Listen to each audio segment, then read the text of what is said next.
Good evening. Welcome to the Board of Education workshop meeting of Tuesday, October 11th, 2011. I only note that there are 7 board members present, none are absent. We have been in closed session since 6:30 for the purposes of collective negotiations. I would ask that you please rise and join me in the Pledge of Allegiance. I pledge allegiance to the flag of the United States of America and to the republic for which it stands, one nation, under God, indivisible, with liberty and justice for all. Yes. I did. First item on our agenda this evening is a great one. We have a student recognition. Mr. Pernod. Yeah, it's my pleasure to introduce Rob Wagner this evening, and he will do the honors with our National Merit students. Rob?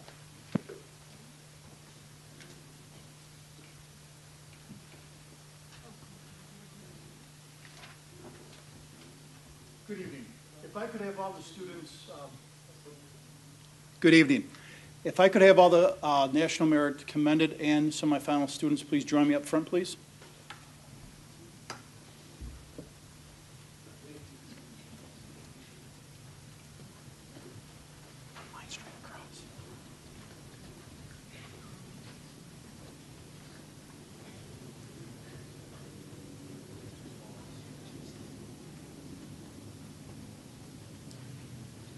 Thank you, Board of Ed members, for allowing us to recognize our top academic students this evening.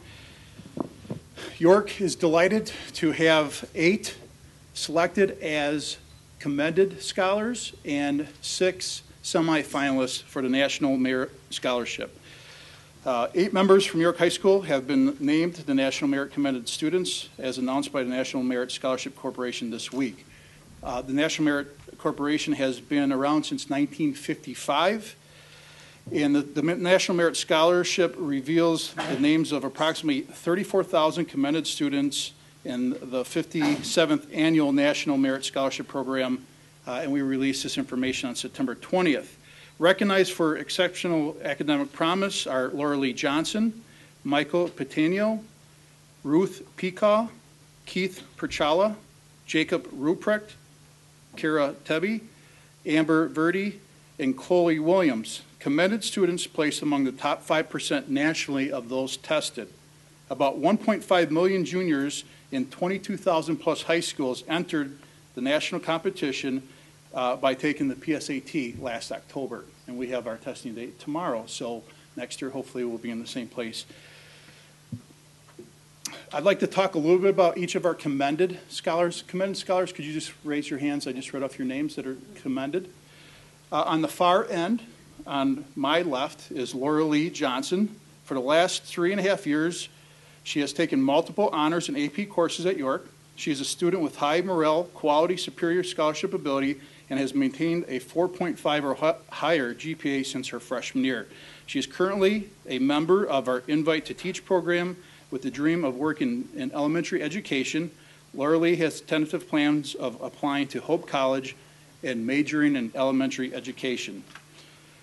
Michael Patino is not here tonight. Just a real quick, some information on Michael. As we list our National Merit Commended Scholars, one student who dynamically enhances our school with his remarkable persistence, intellect, motivation, and dedication to service is Mike Patino. Mike has maintained a 4.6 or better GPA since his freshman year and has been taking AP and honors courses. He is also a 4-year member of the symphonic band. Mike's current plan is to study biology, and he has applied to the University of Chicago, Northwestern, and the University of Illinois. Ruth Pecaw is not here tonight. Ruthie not only excels in the traditional academic sense, she is also accomplished in music and dance. She currently serves as a drum captain and section leader for the symphonic band. Her love for music is also expressed in her advanced dance class, where she has been awarded Student of the Month in the Performing Arts. Ruthie's ability to express what she hears through movement is an amazing gift. She is a natural leader. Ruthie is kind, mature, and gives 100% every day. She has a great sense of humor and is an inspiration to teachers and students. Keith Perchala is not here tonight. It is with respect and pride that I introduce to the board Keith Perchala, another outstanding intellectual product of District 205 in York High School. Keith has enrolled in some of the most challenging AP and honors courses since freshman year. He has succeeded to maintain a cumulative GPA of 4.5. Keith also excels in symphony orchestra and soccer at York. He plans on studying medicine in college. Keith is a member of our Med Careers program and is planning to apply to Johns Hopkins, Yale, Duke, the University of Illinois, and Georgetown University. All pretty good schools. Jacob Ruprecht is here. Jacob, raise your hand, please. Jacob has impressed me with his involvement in service. He's currently done a lot for YSET, which is the York Student Enrichment Team, and also has impressed me with his academic successes. Jacob maintains a 4.971 GPA, holding him in the top percentage of a class of 650 students. He has taken 5 advanced placement classes in his senior year, and he has an impressive transcript from the past 3 years. He is in the highest math track offered at York and is able to take 3 AP classes during his junior year. Jacob's intelligence and credible drive has assisted him in achieving all of his successes. Jacob is also a J. Calibrate leader, a starter on the offensive line for the varsity football team, and he also plays volleyball for York in the spring. Kira Tebby could not be here tonight. I believe Kira she has a commitment with dance, and we have several students who are not here. They have other commitments. That's why I think they're so successful, because they never stop. Kira exhibits a high degree of intelligence, clarity of thought, organizational skills, a genuine interest in learning, and willingness to go the extra mile to do an assignment to the best of her ability. She truly loves to be challenged. She has a natural curiosity that is never satisfied. She is not satisfied until she has given 110%. This is an incredible, bright young woman who completely engaged in her educational development. Kira is also involved in dance, clubs, and clubs that promote healthy decision-making, and she has also traveled to Spain and Argentina. Amber Verdi. Amber, raise your hand. Amber is a kind-hearted, compassionate individual, has been a quiet leader at York. She possesses a curiosity and love for learning, which has helped Amber to develop over the course of her high school career into a well-rounded young woman. Amber is always taking rigorous course loads, even at the risk of earning a grade lower than an A. She is currently enrolled in the Med Careers program, something that she holds an interest for her own career, to become a doctor. To continue her medical interests, she volunteers at Elmhurst Memorial Hospital. Amber would also like to pursue a law degree and has a current passion for a law team at York, which she's hoping to be captain this year. Amber volunteers through the National Honor Society in the Academic Resource Center, which is a new resource area at York where students can receive help in any subject area, any period of the day. Congratulations, Amber. Chloe Williams. Chloe is an incredible, dedicated student who sets high expectations for herself and does not quit until she has reached her goals. Chloe has described herself as a fiercely loyal to her family and friends. She values so many things in her life, not just test scores or grades. Chloe values learning from others and embracing each person's unique talents and individuality. She is the student who is not afraid to volunteer and get the ball rolling when someone needs to take the leadership role. Chloe is inquisitive, caring, resilient, driven, and tenacious. She's also a girl with goals and dreams with the ability to make it in whatever she pursues. And now to our National Merit semifinalists. York High School class of 2012 has produced 6 National Merit semifinalists as announced by the National Merit Scholarship Corporations. Congratulations to the following students: Faith Bendelow, Maggie Homier, Tessa Kroll, Ryan McDonough, Margaret Patchett, and Hari Sridhar. The nationwide pool of semifinalists, which represents less than 1% of national high school seniors, includes the highest scoring entrants in each state. Less than 1%. That's amazing. First, I'd like to introduce Faith Bendelow. Faith has proven success in the classroom through her remarkable persistence, intellect, motivation, and dedication to service. She has maintained a 3.2 GPA through all 4 years of high school. Faith has acquired leadership through diverse school activities. She represents strong individual beliefs, individual thinking, and involvement in leadership organizations and school community. Faith is involved in several clubs at York, such as Circle of Friends, where she takes an active role working with students that have special needs. She also edits articles and manages the paper layout for the school newspaper. Her high school counselor describes Faith as accomplished and dedicated to success. Maggie Homier is not here. Maggie is an intelligent and likable young woman. It is gratifying to watch a student grow and mature in intellect and critical thinking skills over an entire school year.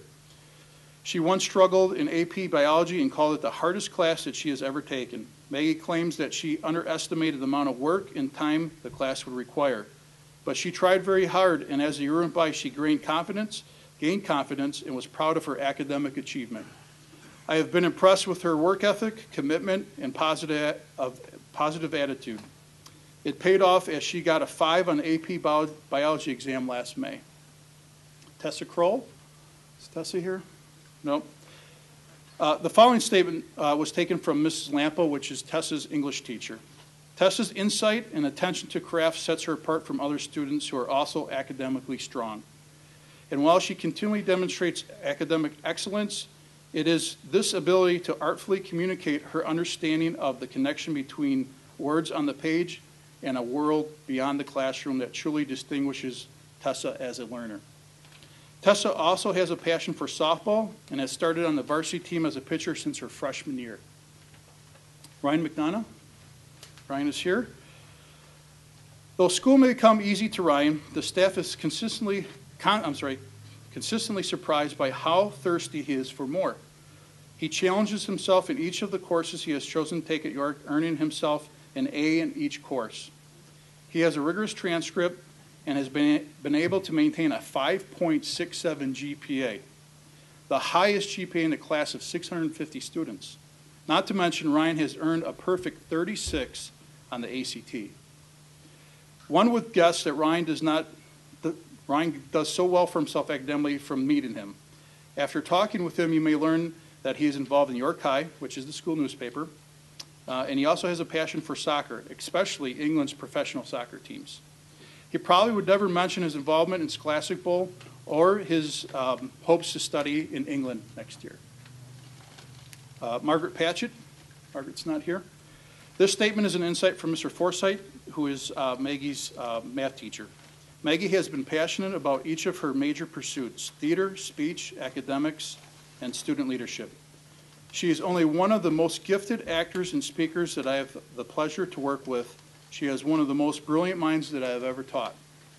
Going above and beyond is the norm for Maggie. As founder of YSET, York Student Enrichment Team, Maggie has worked to raise funds to assist less advantaged students with school supplies and costs for extracurricular fees. Maggie is a shining star, but a star that cares more about the light she provides rather than what she does for herself. Maggie is also co-captain of the speech team. Hari Sridhar is here. Hari, raise your hand. Hari is an exceptional student. In some ways, intellectual capacity is truly a gift for him. But his wisdom has taught him that applying his knowledge is more than a daunting task. Hari has a passion for literature, namely Spanish literature. He spends time engrossed in short stories, poetry, and prose. His accolades stand in the class all alone, all on her own, and with a quiet sense of humor, insatiable curiosity, and humility beyond his years. He is destined for greatness. Hari is involved in many extracurricular activities, including karate, volunteering his time at the Elmhurst Memorial Hospital, and also involved in the Science Olympiad Club at York. In summary, 8 students out of 50,000 were nationally honored as commended national scholars.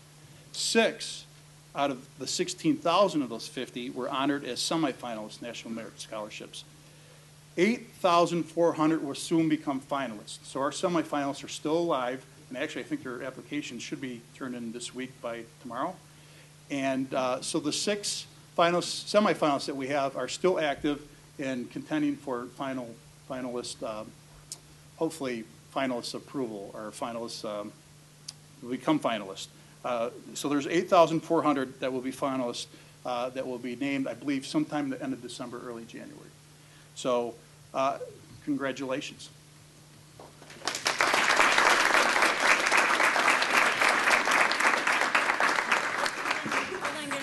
Guys, sorry, you're not done yet.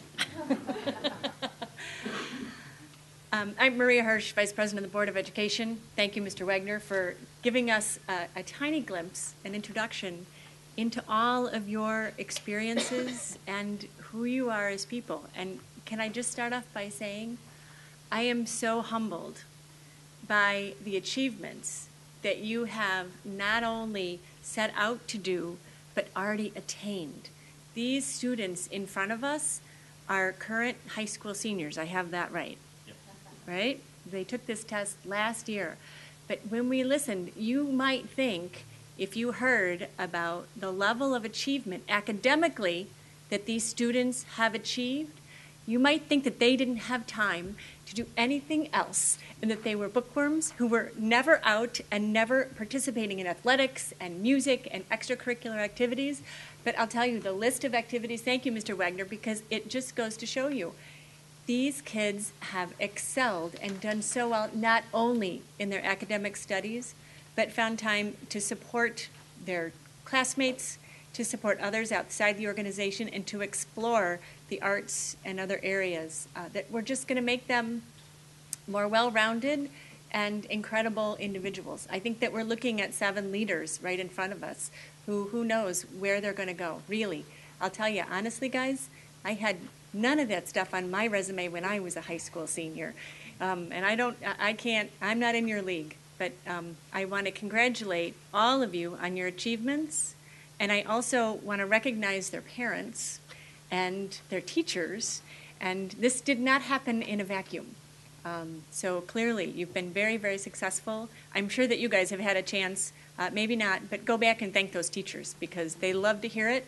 But we also want to thank you and thank our parents and staff for giving us the opportunity to work with these incredible students. I know a number of the students couldn't be here. I know IMEA, the music competition is happening at Carl Sandburg. I know some of the kids are there. I think there's dance you mentioned.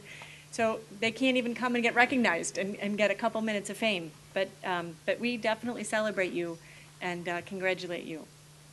Part of the job of being a board member is to get to read into the official record a proclamation, which is a recognition of the attainment of what these students have attained. So I'm going to try to read this to you. Got to put the glasses on.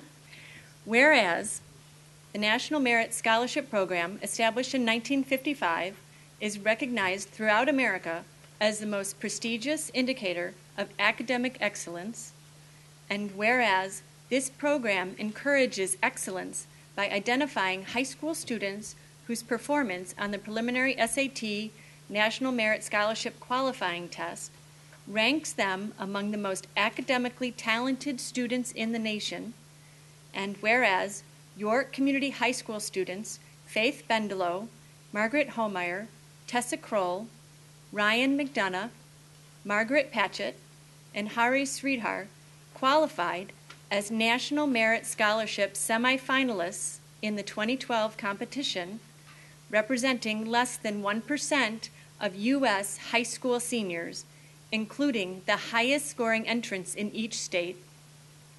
And whereas York Community High School students Laura Lee Johnson, Michael Pitaneo, Ruth Pica, Keith Perchaka, Jacob Ruprecht, Kira Tebby, Amber Verdi, and Chloe Williams have been named National Merit Commended Students, representing the top 5% of U.S. high school seniors. And whereas this accomplishment brings pride and prestige to York Community High School, to District 205, and to our community. Now, therefore, be it resolved that the Board of Education and Administration of Elmhurst Community Unit School District 205 express congratulations to these students for this outstanding academic accomplishment. Congratulations, students.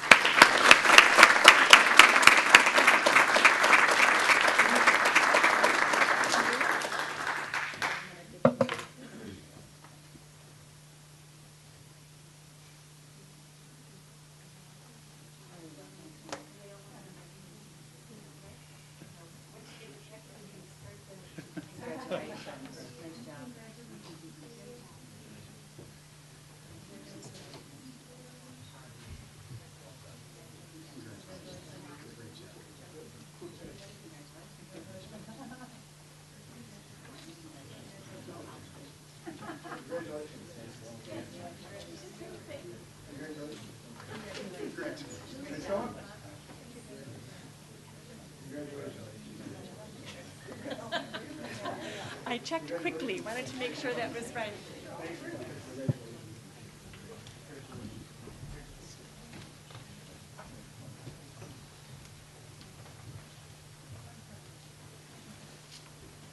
Thank you so much for coming this evening, all of you and your parents. We appreciate your taking the time out of your very busy schedules, as we've just heard. We will go on with our meeting at this point. Next item on our agenda is public comments. We've started something a little bit new, you may have noticed, out at the sign-up table. Instead of the typical green sheet where you sign your name and scribble your address, we have either a blue or a yellow sheet for you to pick up and to turn in. The blue sheet indicates that you wish to address the board verbally. And for those of you who would really like to say something to us, but not up there at the microphone, we've started a yellow sheet. They read the same, except one is blue and one is yellow, and you don't have to come to the podium if you want to tell us something that you just care to write down on the yellow sheet. So these two are replacing the green sheet. Was there anyone out there looking for the green sheet and unhappy that they didn't find it this evening? Be happy to entertain your comments at this time. Seeing none, there were no blue or yellow sheet sign-ups, so we will move on. Tonight is a workshop meeting, and the item on our agenda is to revisit our district mission and vision statements, and then to do a tentative outline of district goal setting and strategic planning. And I'm going to turn this portion of the meeting over to our superintendent, Mr. Dave Purnell. Yeah. This evening, I'm going to change my role a little bit as superintendent, become kind of the facilitator for going through this activity to revisit vision, mission. We also have, the board asked me to come up with a definition of consensus, which we'll get to in a little while.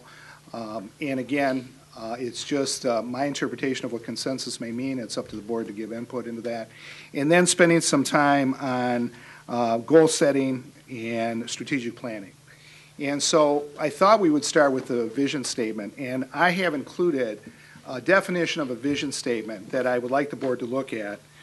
And again, this would be a vision statement definition that I have come up with in past experience in working through vision statement issues. And the vision statement is a clear, concise statement of a desired future for the organization. It's clear, it's concise, it often becomes the theme of the organization, so that if people in the organization were asked what the vision statement was, they could readily tell you what that vision statement is. So again, it's emphasizing that it's a clear vision of the future. So the first step, what I'd like to do is go back. The district has a vision statement, and if it's in your board docs this evening. So if you want to pull that up, I think the first question from the Board of Education is there a desire to look at that vision statement and revise it? Does it presently meet the needs of the district?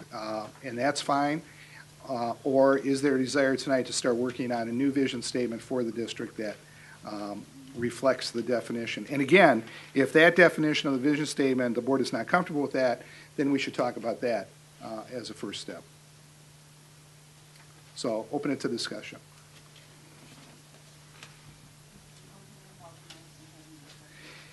Yeah, I mean, that's fine, too. I will tell the audience, too, this is, the work session's a little different than a regular meeting. We really try to be a lot less formal, and we really want interaction and discussion on some of these issues. If you've noticed, we try to pull this table in a little bit. We're limited by cords, but we want some interaction, and, hopefully the cabinet and the cabinet on my staff is going to be part of this discussion with the Board of Education. So.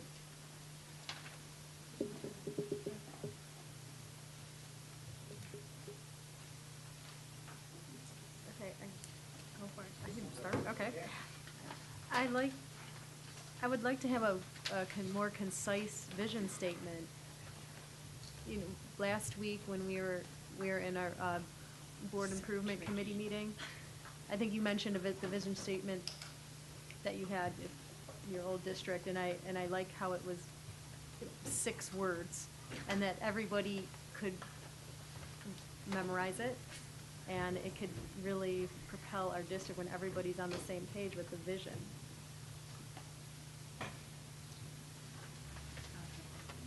I'll concur as well. I think there's something to be said. Our current vision statement as it exists now is a little bit lengthy, and it's hard to remember all of the key aspects to it. And I think it doesn't mean that it's not a good vision statement, but I think from my perspective, I think I want all of us working from the same place, all of us working towards the same goal. And if that's going to be possible, I think we need to simplify and narrow our focus and clarify a little bit more what it is, the 6 words. I think you guys have said in the past, want it on a t-shirt, it has to fit on a t-shirt, and it can't be a 7-point font.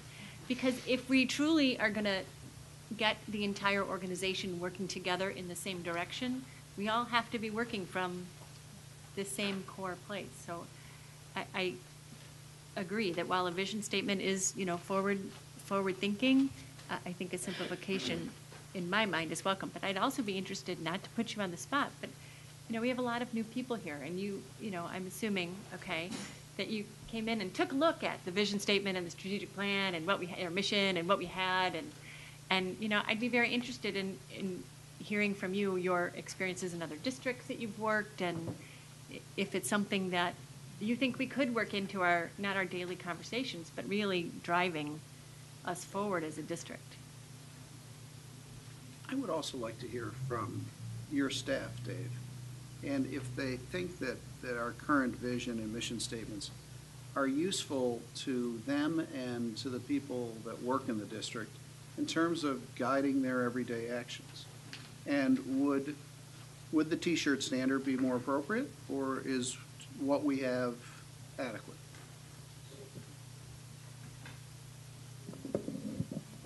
I'll start. When I first started at District 205, when I actually first started investigating the district and trying to decide if it was somewhere that I wanted to work, I actually really liked the current mission and vision statement because it included all learners. I was coming from a district that didn't necessarily value all learners along the continuum, so I thought that the one that we had, or the one that we're currently using, is very good. However, it is too long for anybody to be really paying attention to it on a regular basis.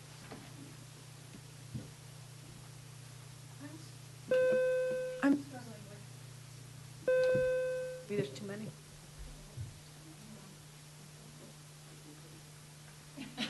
I'm struggling with the mic. That's what I'm struggling with. I'm struggling with the difference between this vision and mission statement. Every organization has one of each, but I'm not clear in my mind which is the one you want to be shorter and more concise and on the T-shirt, and which one really should be a little more inclusive and talk about a few more things. Can you help us with that? Again, this is just from my experience. So there's a lot of interpretation of what a vision statement should do. But I think, again, from what I have dealt with, it's really looking at where you want the future organization to be. And one of the questions I would ask the Board of Education is, if you were going to look at your key stakeholders, which would be students and parents, what would you hope they would say about the district in 4 to 5 years? And from that, concise it down to a clear statement of where you want the organization to be. That would be a starting point. And actually, what I envision, if there's a desire to change the vision, I would start with that question and have the board meet in small groups this evening and ask that question from your key stakeholders. What would you hope they would say about the organization in the future, in 4 to 5 years? What would students say? And what would parents say about the organization? Because that's our customers. And so, Can we get those kids back? And so to me, that's what a vision statement is. A mission statement is more defining, why do you exist? What is the purpose of the organization? Why are you here? One of the key questions there is, what unique role do we fulfill as an organization? in our purpose. Well, how do we define ourselves? What is the purpose? So I think that goes kind of to the definition of public education. As a matter of fact, when I looked at these two, you could almost flip the vision statement as the mission statement and the mission statement as the vision statement, because it's almost a reverse from vision to mission. Does that help? It does. When you say that, I read the first sentence of the vision statement, we should have it, can we get it on the screen for people? It almost seems like the first sentence would do it. The second and third sentences are, actually, there's only one other long sentence. Kind of explaining the first sentence. First sentence reads, 205 will be a national leader in educating children of all backgrounds and ability levels, promoting high individual student achievement. That's a vision. I mean, that's a mission as well, but that's a vision. Thank you, Dave, by the way. The rest of it is how we're going to do that. That's typically in the mission statement, not a vision statement from my experience, but.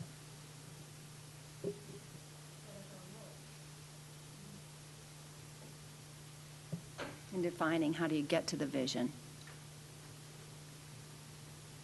I'm going to throw something out there. I was noodling today, and I had a couple that are very close, but preparing all students for success in college, career, and life. Or, I mean, because that's what I think our stakeholders are looking for, what our students are looking for, is preparing all students to excel in college, career, and life. And that's really what they want to do, is to be, to learn enough so that they can be successful or that they can excel in whatever they choose to do after they are done with District 205.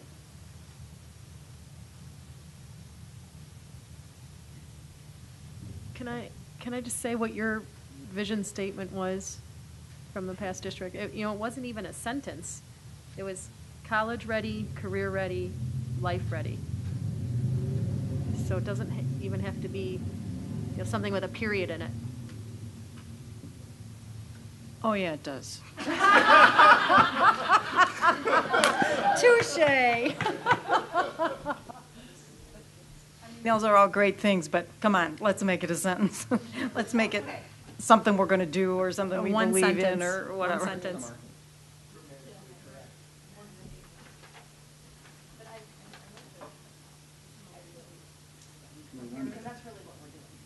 I think we have talked over the years about, there's different audiences and there's different sets of kids that we are public education. We take all comers. We take all kids that live in our boundaries. And we need to meet those kids where they are, and we need to propel them forward. I mean, that's, we talk about curriculum. We're looking at how well we're doing with our curriculum and our instructional delivery. We're looking for growth. That's what we're looking for.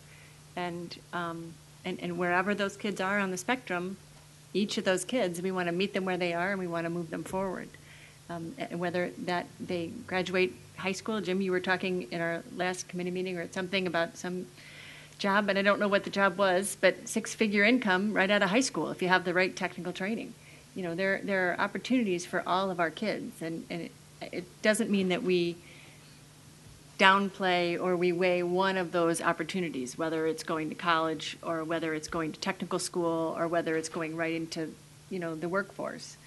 Employers in town are looking for people to hire people who have, excellent communication skills. It's not tied to a specific path. And it's not, as we saw from these students, it's not just what you do academically, but it's your character. It's everything about you. And that's what I think our parents want. I think that's what our students want, is that enrichment.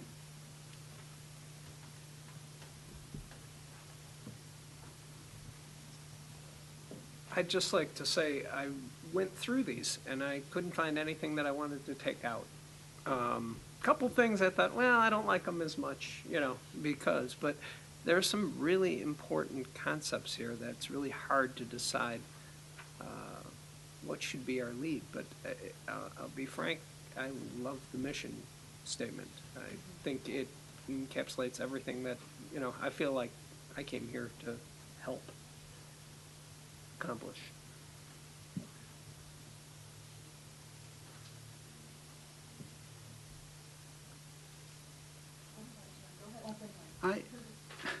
Yeah, don't tempt me. He's gonna break into song. I went out and tried to find as many mission and vision statements as I could find, and I have to say they all kind of ran together. They all sounded alike, although one phrase, which I'm sure I won't quote correctly, but paraphrase, one district said, "Prepare children to achieve beyond their dreams," and that stuck with me. And college ready, career ready, life ready sticks with me.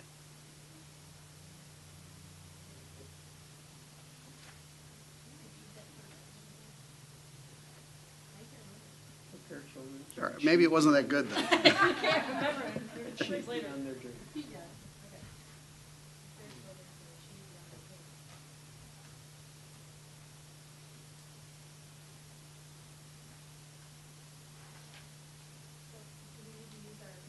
Consensus definition, if we want to start narrowing down. Catch you?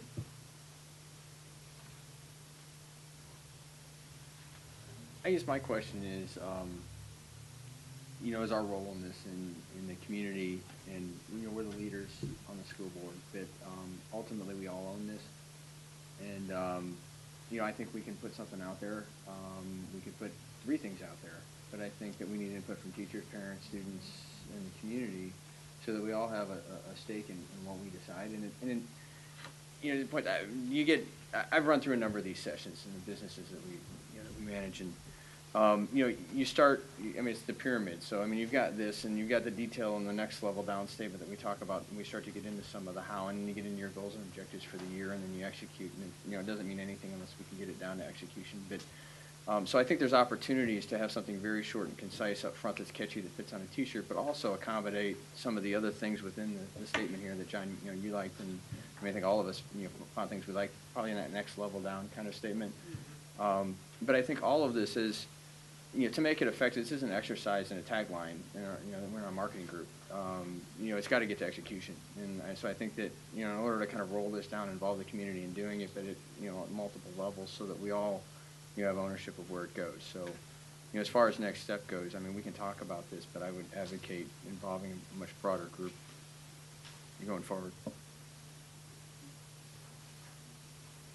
How do you go about doing that?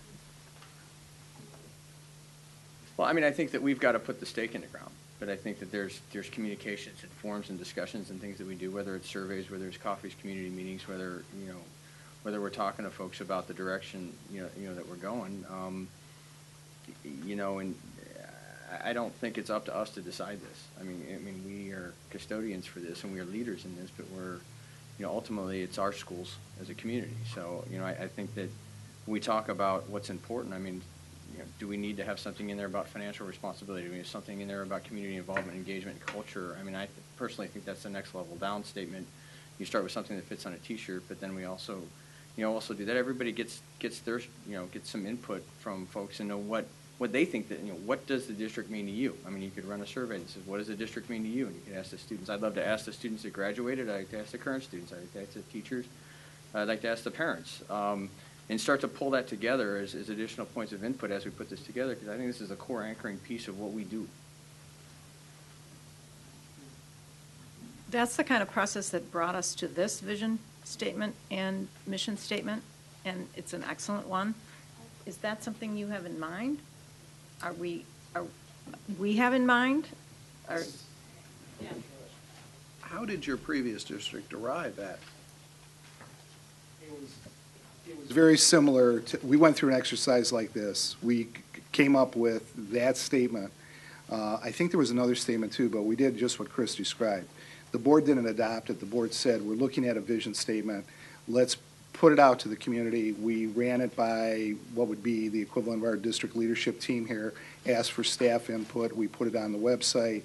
We said the board's entertaining input into our new vision statement. And there was, support for that vision statement, and so then the board formally adopted it. But it was a process rather than just but again, that board wanted a more concise statement that drove the district that everybody could understand and remember. So that's why the conciseness was important to them. That's not to say you can't have a longer vision statement. You certainly can. Again, it's up to the board. But I think tonight, again, I just think the board needs to decide if you want to change the vision statement, what might it be, and then work through a process of how you're going to do that. So did you put it out, did you put the vision, you put your vision statement out there, or you collected data and somehow that emerged? No, put it we out put there, yeah. we put the vision statement out there. Okay. Yeah, and then just ask for input. How does this feel? How does it fit with what you see as a vision statement for our school district? So you see if it resonates with Yeah. the stakeholders. It's everybody. I mean, it's got to be living and breathing. I guess that's why I would like it to be short and sweet, because every decision has to be checked against it. You know, are we making the decisions so that we can achieve our vision? That's why it's typically short and sweet, that you can always remember it, that everyone in the organization understands it. Now, the other thing we did, though, is once we had that incorporated and very concise, we spent time on the mission statement. And a lot of the elements, again, that I see in your vision and mission statement were incorporated in the mission statement that that district came up with. So all of the values, like incorporating student-centered decision-making, highest academic standards, all of those things were mentioned in the mission statement. That's how we were going about doing our business.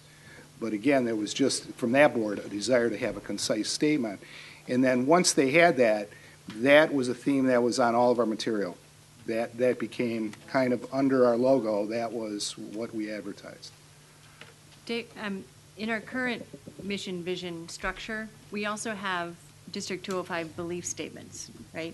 Which, are the themes across which we express our values, what we think are important. Holistic belief, academic standards, achievement, alignment, curriculum and instruction, technology, human resources and staff development. And there's all sorts of research and assessment, communication, diversity. There's all sorts of values that need to get fleshed out. I don't know that every single value that the district agrees upon needs to be in the mission and vision. I think there are other vehicles that we can use to communicate, the values that we have. And I think a lot of those are going to bubble up from the community. I have sat through several of these sessions myself, and the idea, not that we don't want input from our stakeholders, from students, from parents, from staff, but I'm really a little nervous about design by a committee of thousands. I think maybe putting a couple of options out there for feedback to see where we're on and off. And I think it's important to go out and collect feedback from everybody and to engage our stakeholders. And where that fits in, I think that's kind of up to us in terms of what we think is appropriate. We want to capture all of that feedback. Is it appropriate in the vision? Is it appropriate in the mission? Is it appropriate in the values or the beliefs or the standards that we set? I'm just a little worried about wordsmithing. Our old board had a little challenge sometimes with wordsmithing, so I'm just a little cautious on that. Yeah, and I think Dave outlined it. I don't think we were advocating, kind of management by committee here. I think it was getting input, us taking leadership and setting something out there, and then getting feedback. And if we think we can put the vision statement out there and get feedback, I mean, obviously you're not. But I would encourage us to spend more time on how we implement and get stuff done than a lot of statements that make us all feel good. I mean, we've got belief statements that are 1.5 miles long, and we've got a mission statement, and we've got a vision statement, and we've got all this other stuff. But at the end of the day, we want kids to do great in school.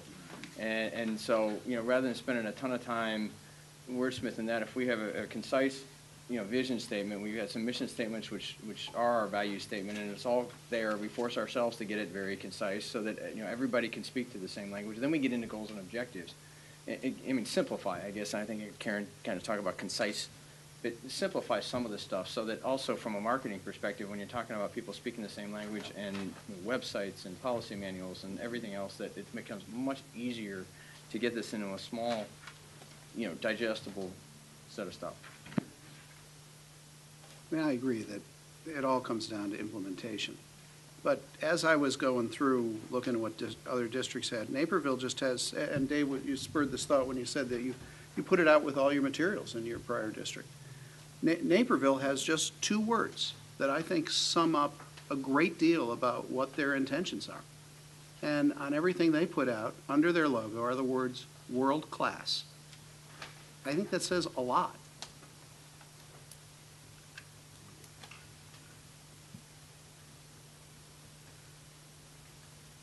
So we're going to have a mission statement, a vision statement, and a tagline. I mean, that's what that is. And that's not bad. Not necessarily. I mean, I frankly can't remember. Maybe that is Naperville's vision statement. No. It is not. Okay. No, its vision statement is very concise, though. It's like building a passion for lifelong learning. It's not a sentence. But the world class came from when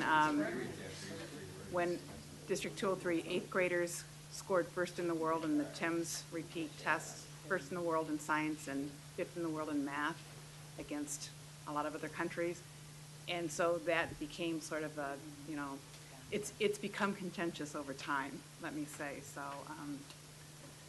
it's not a bad idea, but if you pick something, it's got to really stand the test of time, I guess. So that's one caution. But I do love their vision statement, their mission statement, which came out of actually a high school study about what do we want our graduates to look like. And my experience in 9 years working for that district was that this mission statement was so infused in everything that we did that kids would come and talk before the board about projects they were doing, and they would say, this is an example of being a community contributor. This is an example of being a complex thinker. And so that's what the mission is, to educate students to be self-directed learners, collaborative workers, complex thinkers, quality producers, and community contributors. And that's it. That's the mission. And that it was simple enough that people knew it, understood it, lived it. So whatever we come up with, that would be my dream for us, that it would be something along those lines. So Malia, did they have a vision and a mission? Because that sounded like a vision to me, not a mission. The vision is building a passion for lifelong learning. Yeah, yeah. I have to say, I like the flavor of it being infusing character. I mean, what we saw in these kids tonight is that they're giving back and they're contributing and they're involved in just more than academics. I mean, honestly, what we're doing is we're raising children. We're trying to go beyond. We want them to excel academically, but that's why we also invest significant resources and in creating well-rounded world citizens. human beings.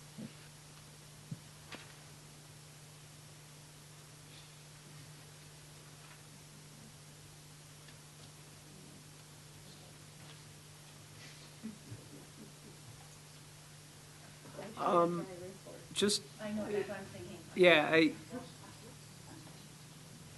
I think that's important, because one of the things that I think is important for us is to bring the world to our kids, as well as their responsibilities to their world. And, these are all kids. YSET, amazing extension of how communities said, look, we've got to pull together, we've got to do something. And you see, ECAF, everything down the line is just something that's kind of built in the community. And you're saying that made me look at these again, and I realized they're missing that community-centered, children reaching their potential, reaching their educational needs, his or her potential and everything. But what's missing is something that talks about taking all this training, this learning, this preparation to make the world a better place.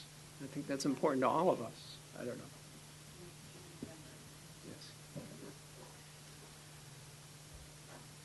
I guess my question is taking this forward. I mean, we've got some ideas around here. Is this something that belongs in the Board Improvement Committee where you guys can come up with 3 of them and the broader board then talks about it and you guys, I mean, how do we get this to words on paper? There's no whiteboard.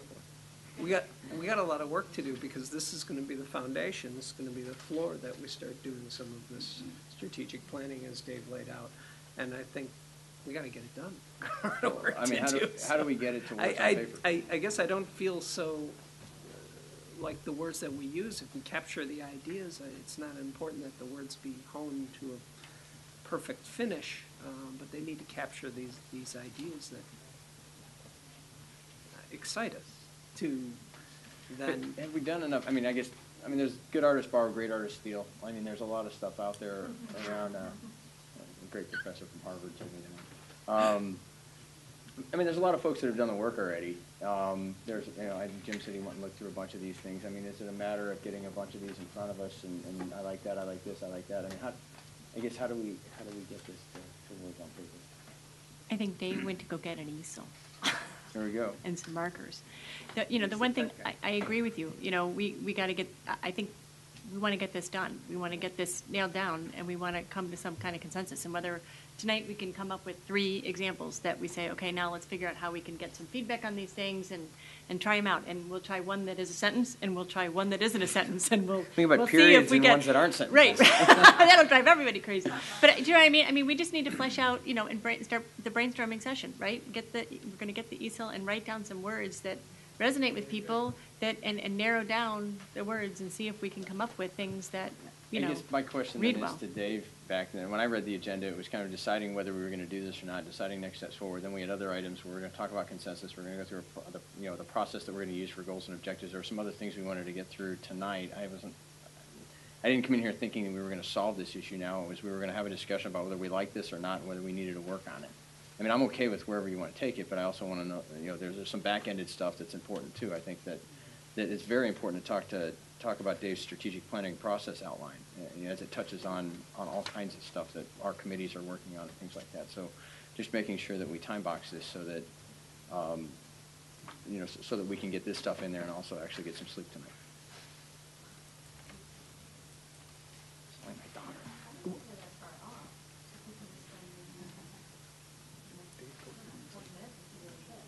All right, well, I would like to create a time box, though, so that we don't wonder that, let's You know what, I heard, just to facilitate this, I heard 3 or 4 that were already thrown out. So I think if we try to capture those right now and see where we are, the other thing we could do is, if you've got those concepts together, you could give my team time to try to consolidate those, bring those back to the board or to the committees, and get your input on that. See if there's one that really resonates or a combination of a couple that we could put together, and then move it forward to the next step. If the board tentatively accepts it, then move it out to the community and say, here's our, tentatively our new vision statement. What do you think? And then I think on the mission statement tonight, and this is just my opinion, I think you've got most of the elements between your present vision statement and mission statement that I think captures where the board wants to go from the discussions we had tonight. So again, I would suggest that perhaps you allow my team to go back and put the 2 together and create a new mission statement and bring that back to the Board of Education as a tentative draft for the new mission statement. So that would speed up the process a little bit, because I think the mission statement, you could get into a lot of wordsmithing and a lot of bogged down in the details. That's going to be really tough in a committee structure to do.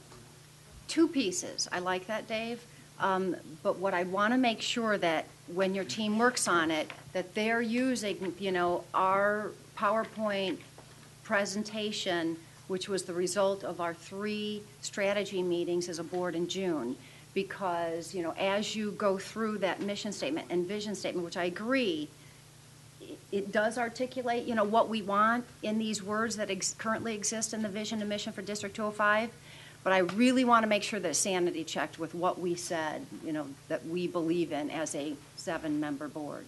Well, then I would suggest, I'm not going to assume we know what the board was thinking under that PowerPoint. Yep. So I would suggest that if we're going to, kind of farm this out, that as you look at those vision and mission statements, if there are elements that are not present in those that you have in your PowerPoint that board members feel need to be incorporated in the mission statement, that you tell us that ahead of time, because I don't want to presume I know exactly what that PowerPoint represents for the board. Can you guys, We can, as a board improvement team, You and Karen worked on that, or the board improvement team now is more of a whole. Take a look through that and get that input to them. And then also, Dave, you've had community conversations. That was the other piece that we were going to run parallel tracks to bring together. You've got input some insight into what the community's been telling you, what they want, and you talk to the teachers too, and you get some sense of I mean, I know Right. we're not fully formed, but, you know, having all of that integrated into this, you know, Yeah. first cut at it, I think that would be very helpful. Yeah, because one key piece that I think is missing is the financial stewardship. That it has to be in here. And community involvement, yeah.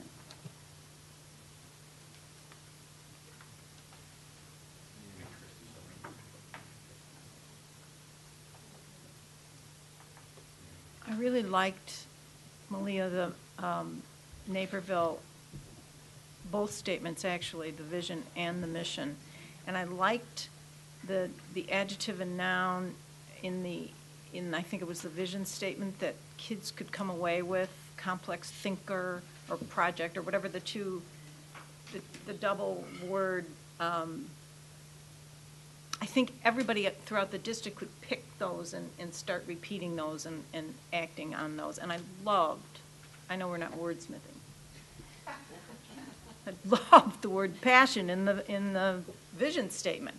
It just says so much about what you want to see. You want kids to be excited about learning and about learning their entire lives. And I also like the word national leader in the present one. I think that's something we want. We want to be, whatever you called it in Michigan, a lighthouse district. You know, we want to be the best. That's it. I agree that we want to reach high levels of achievement, but I will tell you that I personally react very, very differently when we talk about being the absolute best and being the best in the nation. We need to have realistic expectations because as we represent the community, okay, the taxpayers fund a large part, they fund 90% of our budget, and they are willing to fund to a certain level. But we need to make sure that we're careful. When I go back and I read what we said before, when we said we're going to have cutting-edge technology, right? That's not really what we're about. That's not what our community is about. We want to make the best use of the investments that we make. We want to make wise investments that are effective for our students to move them forward. So do we want to be the best in the nation? You know, do we pay that?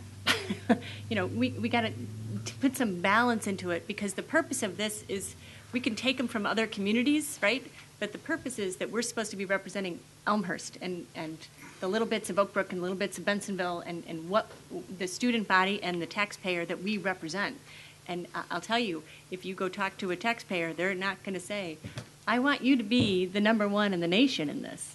Now, there is a constituency that absolutely does value that, but there's also a constituency that says, you know what, my tax bill's high enough. I'm not willing to give more. I want good. I want really good. I want high achieving, but to be the best. I just want to be careful of making sure that whatever we do put out is reflective of what our community values are.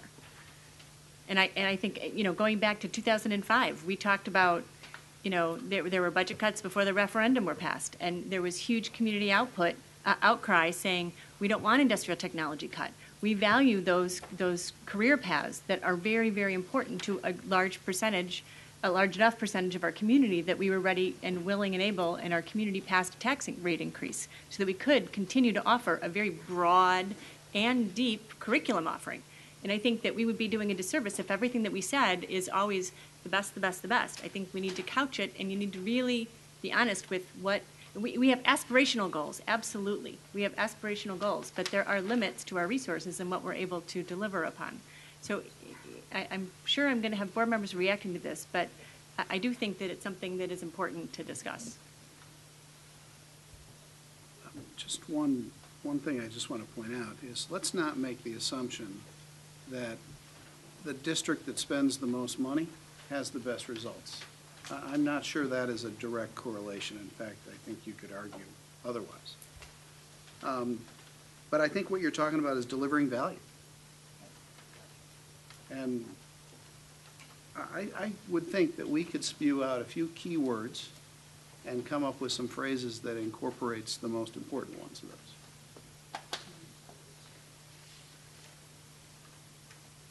I like value.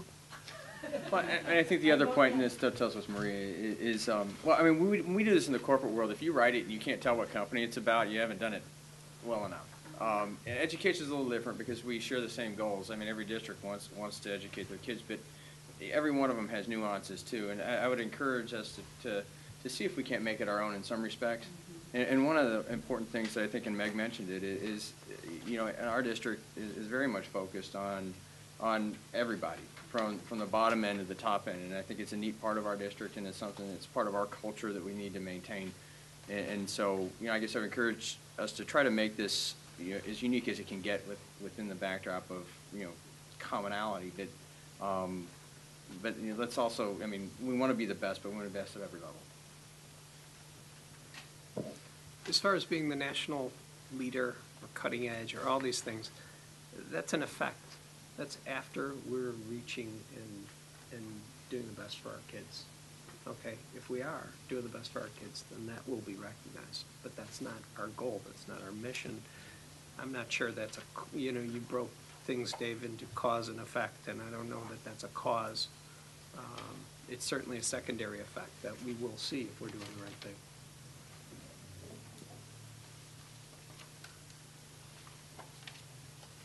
I agree. If we use best practices, we're expecting the best outcomes, right? I mean, I like focusing on the outcomes.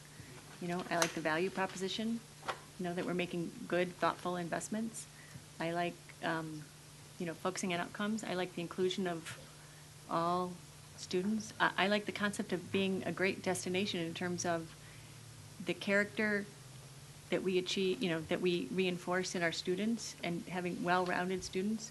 And I think in terms of a workforce, you know, we value our team. We put high achieving, I'm falling into it already again, but we put qualified, dedicated teachers and aides and staff and administrators in place who care about our kids and who are making the right decision for our kids at every turn. Not the easy decision, not the shortcut decision, right? But doing the right thing. If the right thing is to do an intervention for this child to get him up to grade level or to move him forward, then that's the right decision. If it's an investment we have to make, then we generally in the past have made those investments. You know, we've made investments where we know kids are not where we think they can be.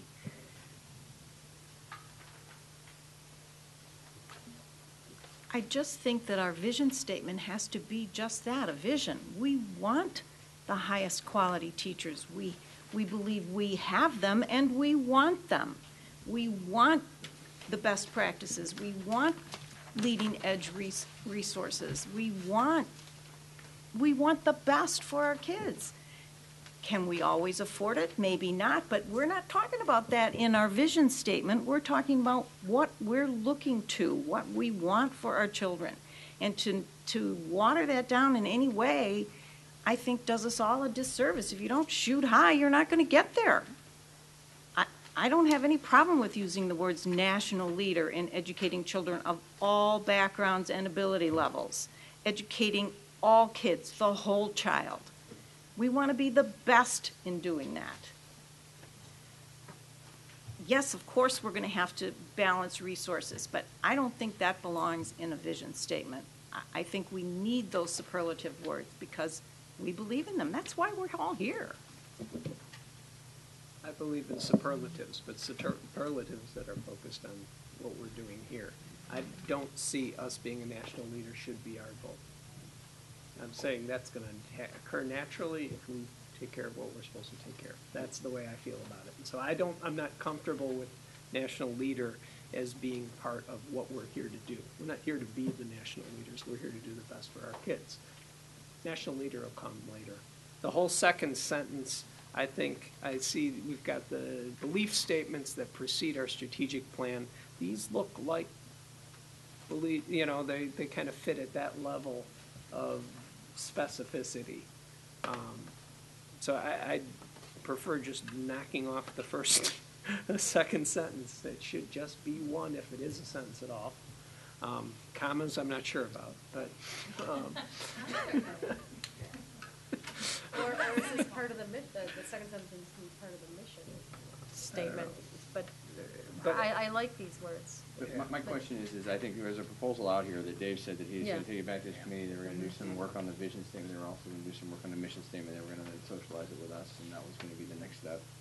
So before we get too far into wordsmithing and deleting Yeah. sentences and commas. That is going to be the next step. I just wanted to be sure that all board members had a chance to let the team hear enough about how we're thinking and what's important to us individually. So if there's anybody else who hasn't had a say yet on the vision and mission statement.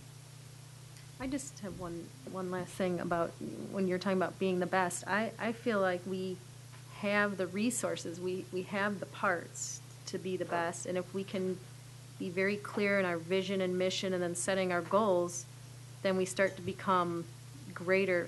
The sum is greater than the parts. So we have the parts, and we just need to put that together and really propel ourselves to the next level.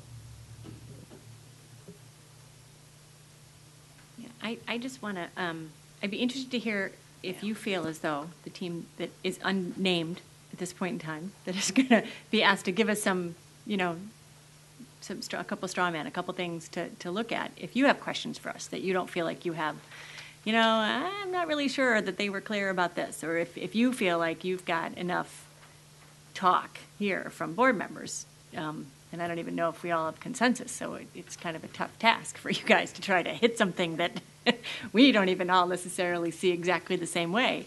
So I'd be interested in hearing from you, but I honestly, personally, I'm not really invested in the vision and the mission. That to me, the most important thing, honestly, is what message we deliver, and that we deliver a consistent message. And whether it, by definition, is under the vision statement or whether it's the mission statement, the message and the sentiment that we're trying to get across. For me personally, I'm not going to worry about wordsmithing, and I'm personally not invested.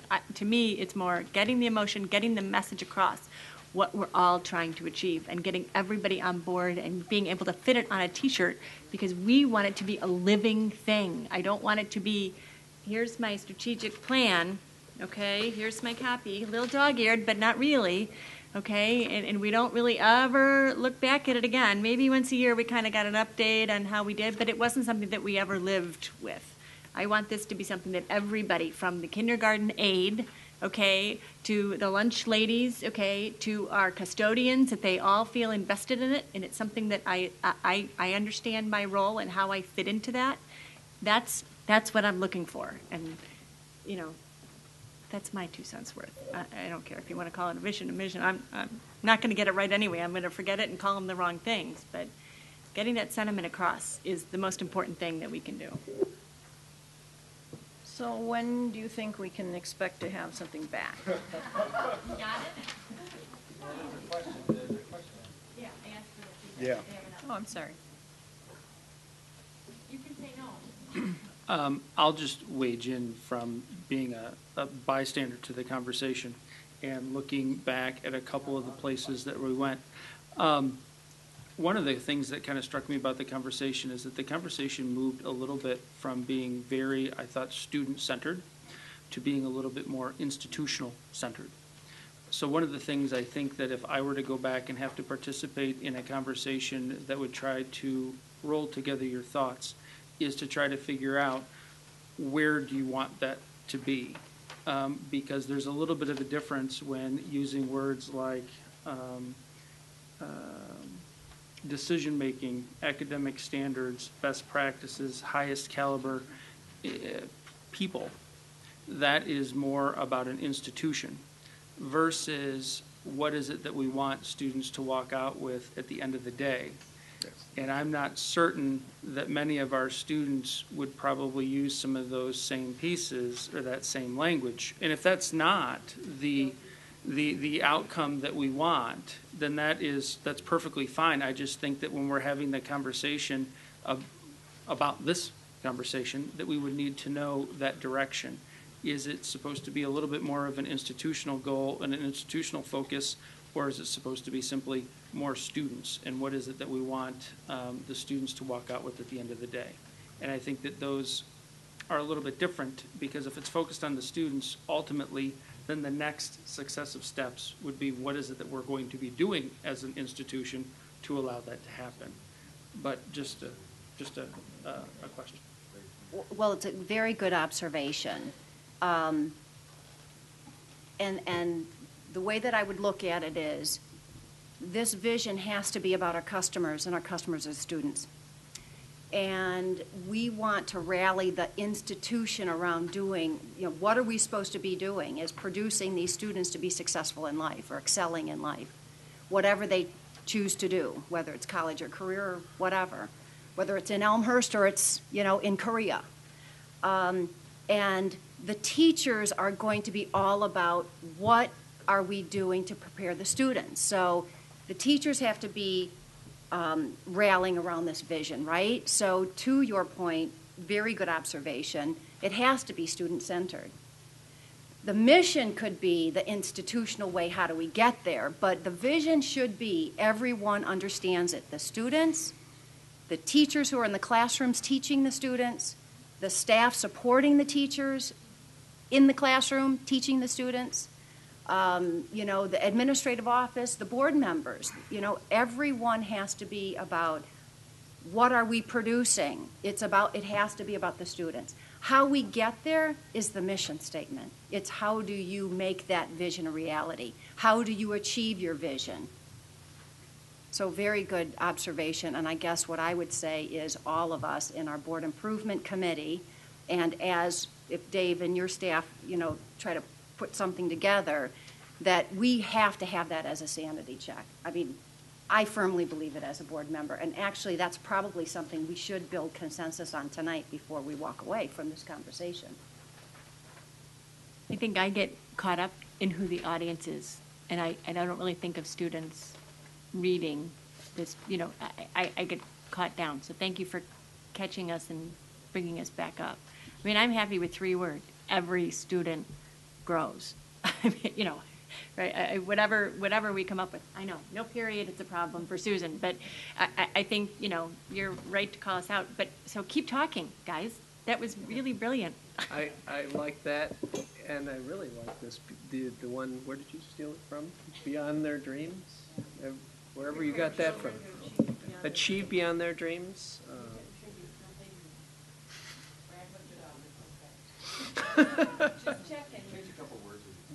Yeah, a thread that I've heard over and over is keep it simple. And I think one thing we're going to have to really resist is the temptation to try to fit a whole lot into either one of those statements, because really, I mean, my experience from industry too is they both should be on the simple side. I mean, vision can be even very simple. I think mission can be expanded out a little bit, but really, I think some of the things, I agree with the comment I think Chris made about the second sentence of the vision today. It really kind of gets down almost into the belief statement level or that kind of a thing. So I think that we need to work on very, very simple, and then, at least that's what I'm hearing, and I tend to agree with that, and then when we get that temptation to try to add more to it, I think maybe think hard about maybe that belongs at the next level down, to Chris's point.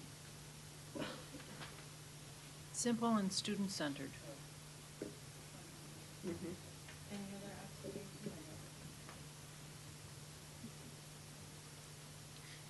Easy task, right? But are we taxing them with the vision and mission statement? I mean, is that right? To bring back ideas for you to consider. Okay. I think is what I think there's 2 things. Number one, hearing, and I'd like to go back and make sure we captured the ones that were already thrown out here, the vision statement, because Jim had some, a couple people, Karen had one. So just that we have those to consider for the vision statement. And then for the mission statement, reviewing that mission statement, board members looking back on your PowerPoint and your work in June, and making sure that whatever elements don't exist in the mission statement, between the mission and vision statement right now, that need to be incorporated, you let us know that. So then as we work in incorporating the vision and mission into the mission statement, that we're capturing those. So help me, Dave, understand what you think. So you come back, get our input, right, and help me understand what you think our next step is going to be. I think hopefully we'll have a couple samples for you. You can either decide on one or narrow it down to, moving words around for 2 of them, and then committing to one, and then bringing that out to the community as a tentative vision statement for the district. Is it a reasonable expectation? We have a meeting again in 2 weeks. Is this something that we think, I struggle with we want it to be right. We want to solicit input. We have a lot that we want to do, though, in getting beyond the mission vision, and we want to start getting to some clear objectives. And I feel like because of the nature of our transition, new superintendent, new cabinet, we're a little bit behind the gun in helping you guys move forward and giving you goals and giving the team goals and really having this board kind of, you know, somebody said, put a stake in the ground, right? Here's where we're starting, here's where we're moving. So I feel an obligation to you all that we need to keep making forward progress on this. Is that something that we could come back in 2 weeks, you think? Or is that something that we need an improvement committee meeting, or what kind of setting our expectations in terms of time frame? Knowing that you have lots of other things to do.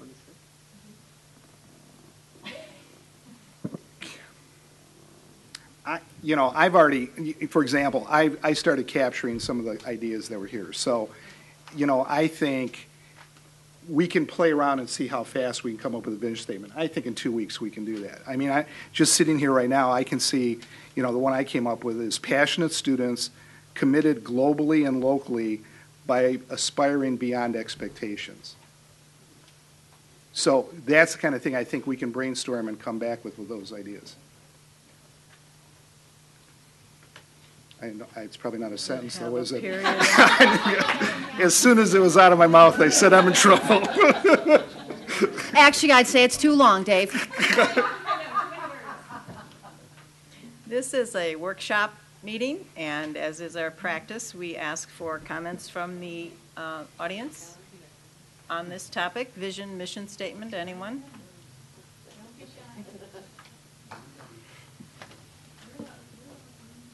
Kept our simple, committed to excellence, so. Okay. Committed to excellence was. You can't take it, but you can share it for a nominal fee. We're all part of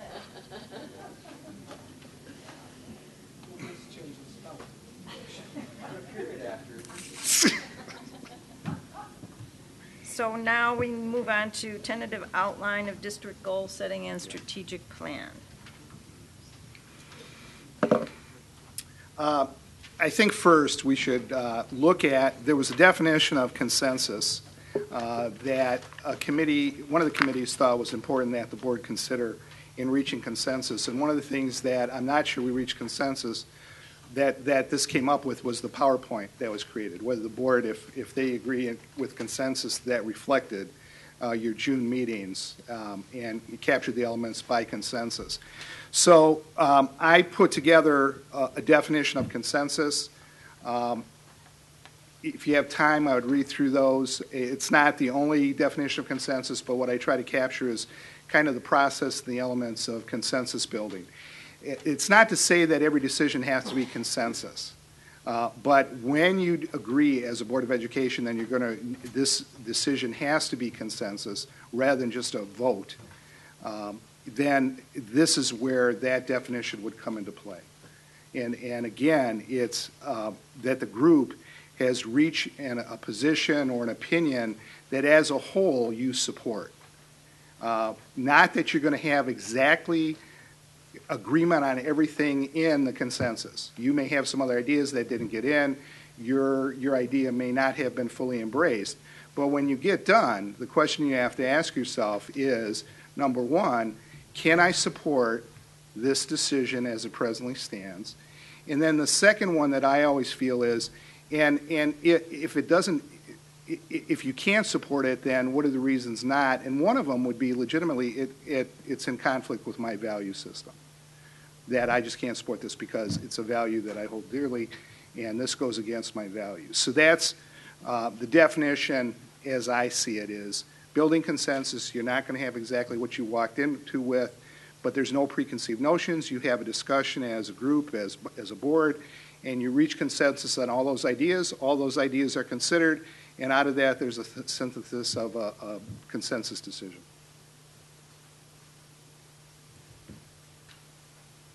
I like the idea of putting a definition of what we're aspiring to reach.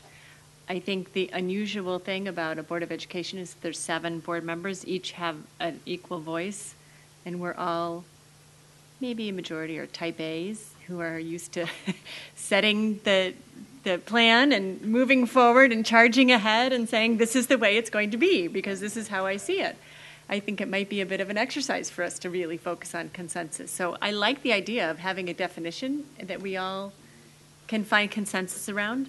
The one thing that I would ask, admittedly, type A, like to make decisions and move forward, I think maybe our board improvement committee can help us with some processes, some practices to put into place, that if we adopt some customs that help us achieve consensus, making sure that each board member is heard, making sure that board members don't talk over each other, making sure that dissenting opinions can be fully vetted, making sure that we don't make a decision before we come into the room. I think there might be some ideas for some practices that I think it's a great definition, but again, I'm worried that it'll be a great definition that we all agree to, put on a piece of paper, put it in the drawer, and never come back to it again.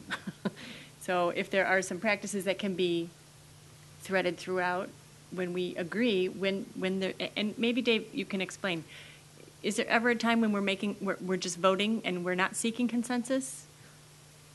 There may be occasions when you don't feel you need consensus, that it's a straight vote. But I think, again, it's that level of decision-making for the Board of Education that you consciously decide, this is a decision we want consensus on. There may be times when you're not going to reach consensus, but you have to make a decision. And so at that point, you revert to a straight vote and say, you know what, we're going to have to go with majority rules here because, for whatever reason, we're not getting the decision we want. I think that's something the board needs to think about when you're going through. Now, a lot of decisions you make on a vote are a pretty straightforward vote, and you're required to vote on those issues. But I think when you get into consensus, is issues like we're here tonight, on a vision statement, you would want consensus from the board that that's a vision statement you want to move forward. Mission statement, consensus. Your PowerPoint and the concepts, you need a consensus that reflects the committee as a whole.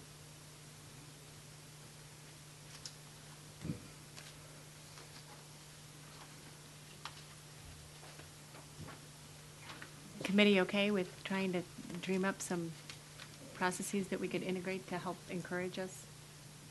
For the Process Improvement Committee? Yeah. Talk I'm about okay it, with that. John, Shannon? Just tossing it. Yeah. To come up with specific process? I mean,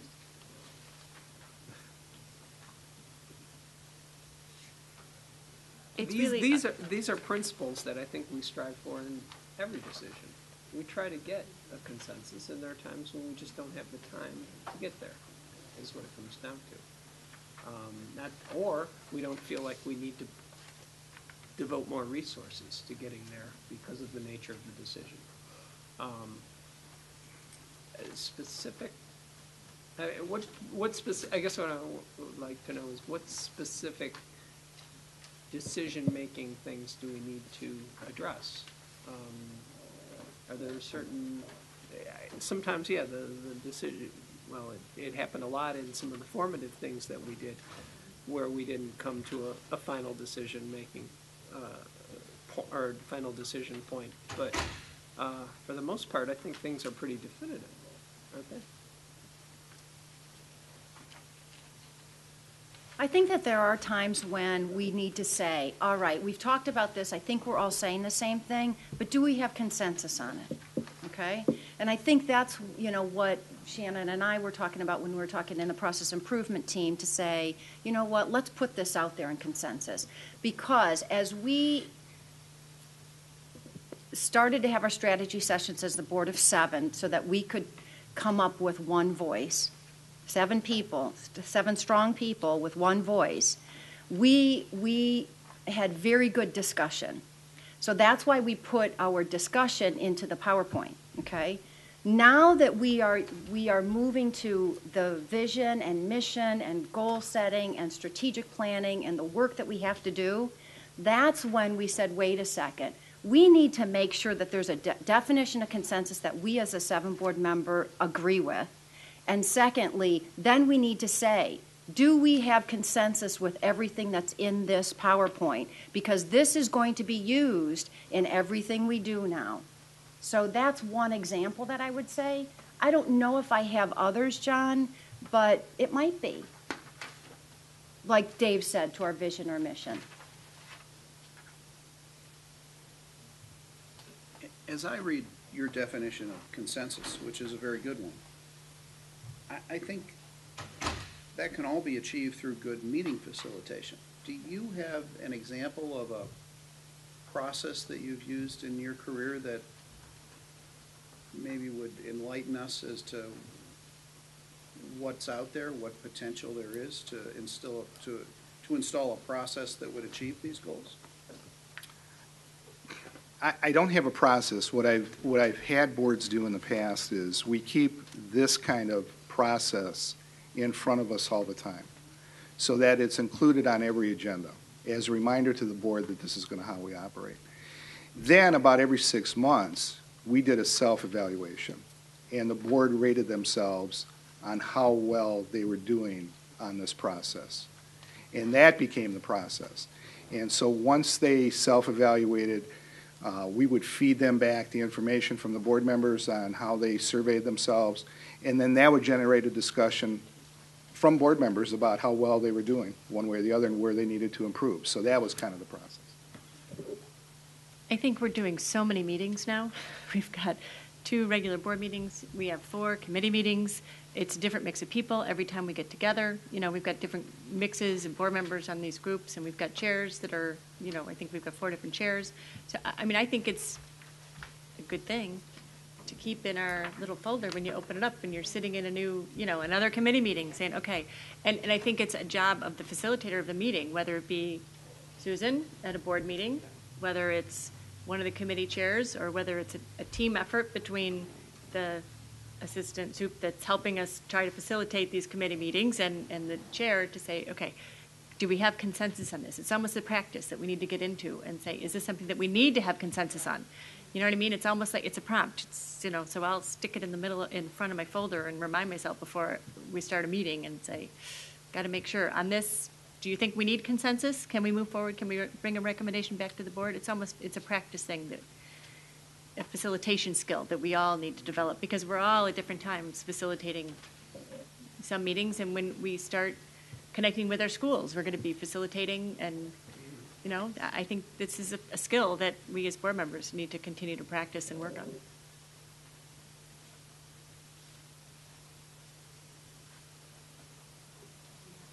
I have consensus. Do we have consensus on the what consensus? What Dave has proposed is what we use. It's more lengthy than I've ever seen, but it's thorough, and that's good. You need to put it on a T-shirt. I think. Then you can't read it. Right. So do we have consensus on the definition of consensus? Yeah, and I also think that the self-evaluation part of this is crucial. I mean, you have to ask yourself, boy, did I run over that person in a meeting consistently? You know, did I talk over that person? Did I not consider their ideas? So, Dave, I think that is a good point that, you know, just as to self-police ourselves, we should take an opportunity to reflect every few months. And as a facilitator at different times, I would very much welcome feedback, whether it's from my fellow board members, whether it's from one of the administrators that's stuck in a room with me and I'm barreling through something and not listening. Not that that's my intention, but honestly, it's the board governs itself. And when we extend our meetings and we include the administrators, I mean, I know you might feel uncomfortable, but, you know, give me the eye roll. Give me the look and say, Maria, overstepped. I would really welcome that kind of feedback to make sure that we stick with what it is that we're trying to achieve. Okay, can we move on? Consensus, we're good? Consensus. Then the next step, I know the Board Improvement Committee wanted some kind of consensus on the PowerPoint, whether that reflected what was discussed in the June meeting, and move forward from there, because that'll be the background for other information, other decisions. I thought you asked for that after you put it together and we all gave it to you. Right, That's but okay. people didn't get back to us Well, we didn't say consensus. I mean, people said, good job, great way to capture the words that we talked about in the meeting, and that is awesome that you thought it was consensus that you're providing to us. We want to make sure that we have consensus. That's all we're asking for. John? I thought it was a very comprehensive document, but I also, what it didn't do is it didn't start narrowing things down. We got to a point, maybe it was before or after Dave was here, that it really captured everything before Dave got here, and in a sense was a way to capture it for him to get the flavor of the things that we did in June. But it didn't narrow things down. It didn't, tell the story. It didn't bring it down to T-shirt size, and I think that could be probably the cause for some of the reluctance for us to step out a bit on the mission vision. So, but as far as a comprehensive catch-all, I thought it was very effective, and you have my vote consensus. The only concern that I had, the thing that I really liked about it the most are the priorities that I think we really did. I had the impression that we had consensus at the time that we were holding those meetings, that our priorities were really captured. And I like the priorities. I think they're right on. And I have no problem moving that forward. The one thing that we did not do a due diligence to, we ran out of time, and we did not finish the financial discussion. And I don't know that at this point in time we want to go back to that, try to figure out where in time we were and what level we're talking about, but we did not finish the financial components. Now, it might be something that's addressed by committee. I'm not sure how we move forward with that piece, but we did not complete that. And I think we in the committee, I've been saying, I think we need to have a discussion amongst ourselves and a discussion with the community around our finances, both from an explanation of how they work and to a values, kind of statement around, what we're going to spend money on, what we're going to fund, because there's, three sources. There's taxpayer money, there's, student fees, and there's, donations and gifts. And, we've got all of those, but, let's talk to the community about how much education can we afford. To the point before about, can we afford the Rolls Royce or the, or the Chevy? How much of that do we pay for? And if we want the upgrade, do we offer upgrades? And I think that's a discussion that's an ongoing discussion. It's going to take some time. I think the value statement is going to help anchor the district, and then we can pull off of that and engage the community in a discussion around how we finance education, in Elmhurst. So I think that's on our to-do list. It's probably a bit longer term. I think it's actually on the performance management task when we start looking at evaluating effectiveness of, different program areas. That's something, cost is something that clearly is taken into account. I think we did a rudimentary attempt when we did the EPRT process of trying to come up with a relative cost to a particular program. I don't think we were as sophisticated as where I think we yearn to be, but I think that, financial component of it as well is, again, hopefully going to go all the way through down the district so we understand the investments that we're making and the bang for the buck. It's really the value statement that Jim had said earlier.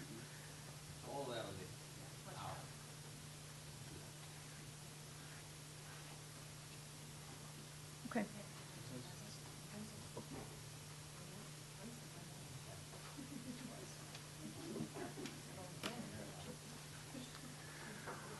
Okay, then what I'd like to do is turn a little bit towards the goal setting and strategic planning, at least an outline process. And in fairness tonight, I don't think we're going to have time to do a thorough discussion, thorough vetting of all this, but I thought it was important that at least I get some thoughts down to share with the Board of Education.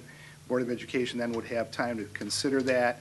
Probably this would go back either to the performance management team or the school improvement team for further refinement. But just to give you an outline of a possible goal-setting strategic plan, there's nothing sacred in this. It can change. You could say, you know what, it doesn't meet our needs and we need to look at something else. But let me go through what I put together for you this evening, and just so you know what you're looking at. First of all, you have a current strategic plan. It was done 2 or 3 years ago, and there are elements in the district strategic plan that parallel the strategic plan that I put together to look at for the Board of Education in a lot of ways. So, but I wasn't here to do that, so I can't address that. And board members may want to talk to those board members that were here about that planning, about the process and how they came about, what the elements are. So that's something that I can't address. So let me go through just the draft of what I have. I'm going to start with strategic planning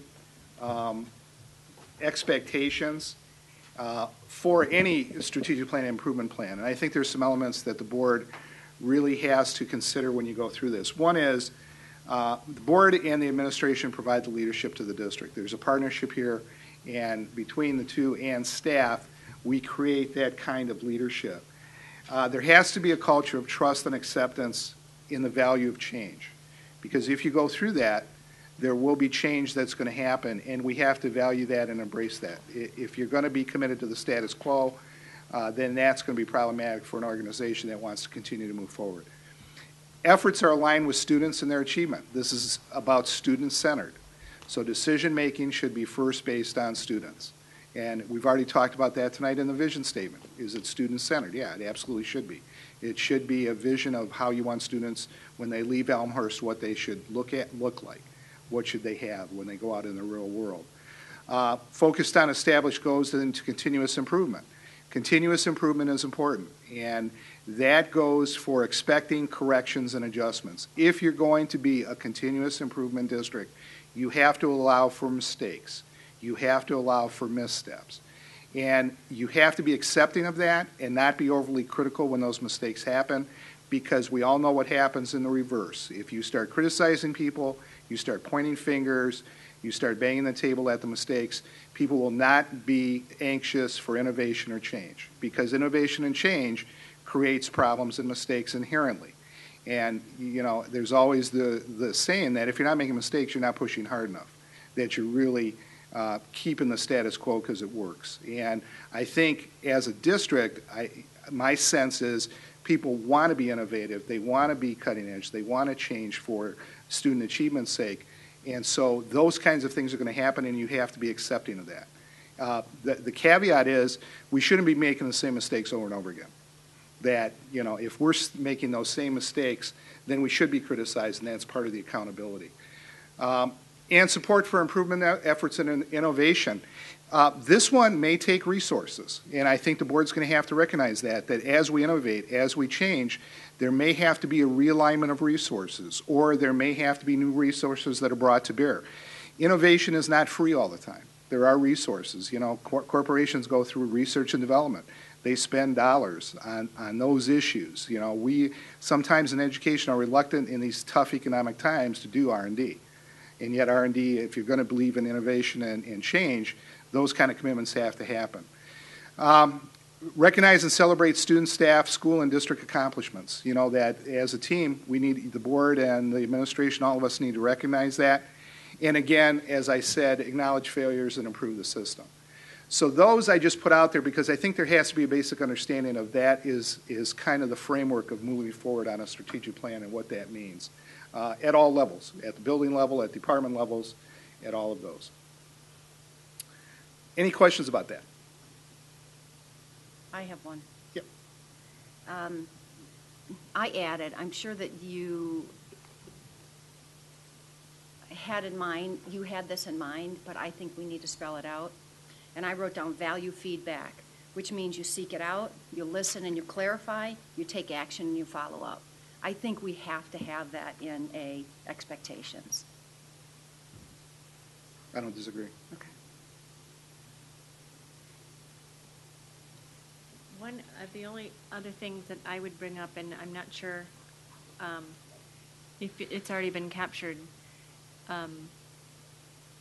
is really integrating this into our daily decision-making, making it something that is consumable and it's something that can be integrated into our everyday language, our everyday meetings, in all of our, making this a living thing, making this something that is not, you know, again, put in the drawer. Not sure I'm giving you a sentence that captures that, or even a phrase that captures that, but I want to make it usable, working, you know, and it can grow and change as we go down and we make a mistake and we go, oh, that was not the right way to go, we need to come back and do this. So.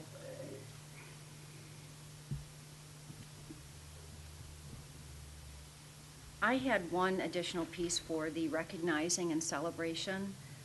I would like us to add that the efforts that we recognize and we celebrate things that that, I'm just going to, efforts that help the whole, not just the pieces. As Shannon said earlier, I really think that we're great individually.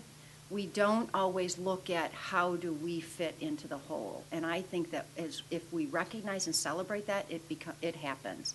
I know I've been in an organization in the past that was very similar, and we just said everything we have to do is, even if somebody is recognized, it's based on how they've helped the whole, or how what they did helped the whole, because that's what it's about, is all of us helping each other.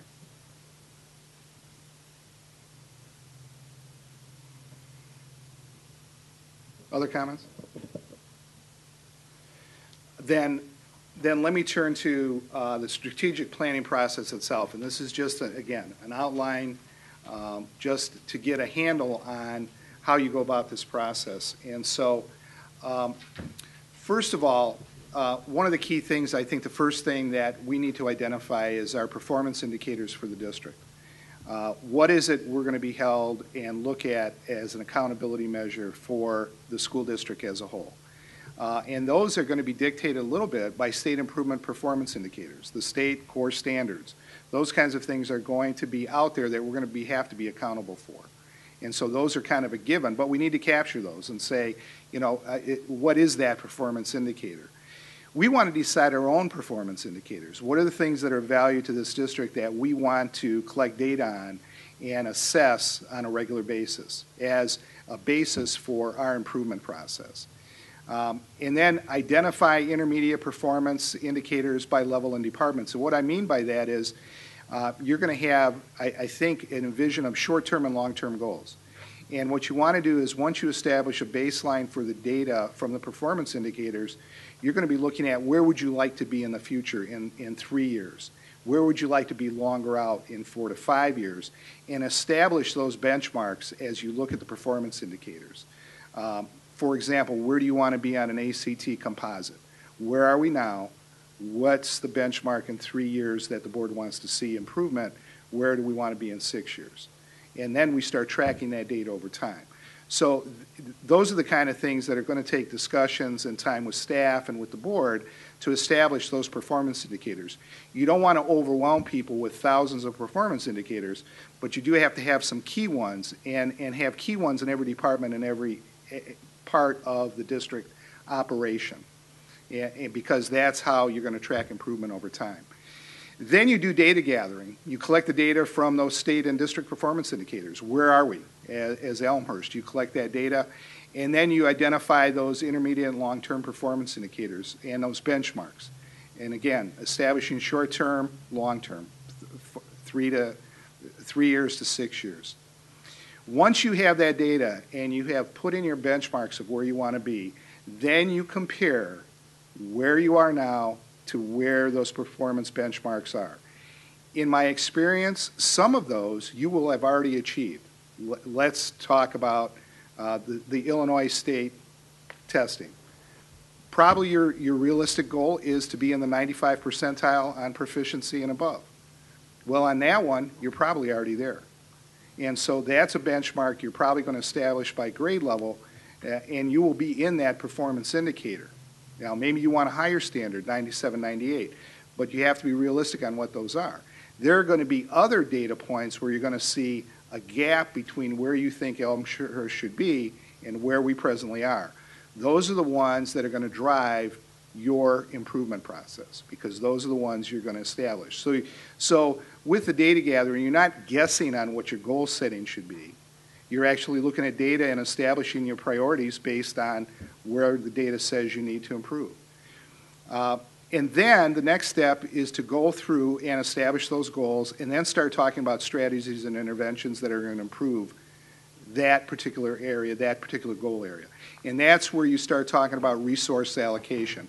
What is it going to take to improve that area of our performance indicator? What are some strategies? Now, that goes driven back down into the organization because, again, conceptually, I believe that the answers are out there with the employees and the individuals who work at it on a daily basis.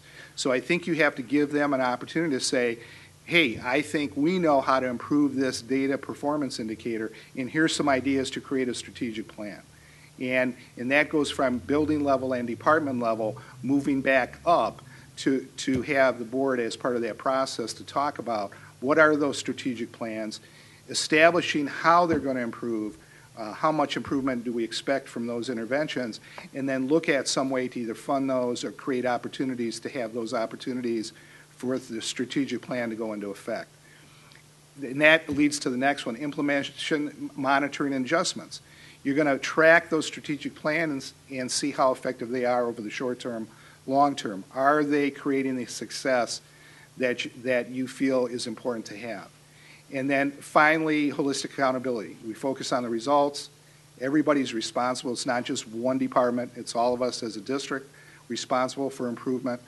And we want to make sure that all of this goes back to students who are successful learners, and it's improvement over time. It's not going to happen overnight, but over time we should see improvement in the system and a culture of collaboration. So probably the best one, I'll give you an example of one I have used, and this is not necessarily one you have to use, but one of the performance indicators in my other district was freshman failure rate. We had decided that was a key performance indicator for us as a district because the research clearly showed that students who fail classes in their freshman year are more likely to get into more academic trouble as they became sophomores, juniors, and seniors, and were more likely to drop out of high school when they have a bad experience in their freshman year. So we started tracking our freshman failure rate. How many students were failing one or more classes their freshman year? And we collected that data. There was a percentage, and that became one of the goals of the Board of Education and the district. We looked at that and said, you know, we have freshmen failing at a rate of about 18%. And that was not acceptable for the school district. We said, we need to improve that failure rate. And so that became our performance indicator and our benchmark to start looking. And so that came back to my team, my administrators, my principals, and we started talking about how can we lower that freshman failure rate? What are some strategies we can use? What are the causes of freshman failure rate? What kind of classes are students failing? So that creates the whole strategic planning process because now you're focusing on that goal and what are the causes, what might we think the causes are, what might be things that we put in place. Were we absolutely sure that the strategies we put in were going to be absolutely successful? No. We couldn't guarantee that. But we were clear at the board, these are the strategies we want to try, and as a result of that, we're going to track that over time and see if it improves. If it doesn't, we're going to move to something else. Again, no finger pointing, no saying, well, you blew that one, and you told us it was going to improve freshman failure rate. No, but we're going to attempt to improve freshman failure rate, and these are the strategies we're going to use. So that kind of gives you a flavor, and then we would constantly monitor. Every year, we looked at the report on freshman failure rate at our high schools and decided what that failure rate was and whether we were moving toward improvement or not over time. On that particular topic, the one thing that I really want to see us excel at is identifying, okay, so we've identified a gap, right? We've got something that isn't as we expect it to be. But really to ensure that we go back and identify, not placing blame, but identify the root cause. Right. Where do we fall down? And again, not pointing fingers and saying it's at this building or this level or whatever, but saying, okay, what, because it might not be actually, it might be tracking as an indicator and then we get to another level and we figure out that no, there really was a problem there. So one of the key things that's important to me is that we can go back and figure out and accept, root cause and then go back and modify.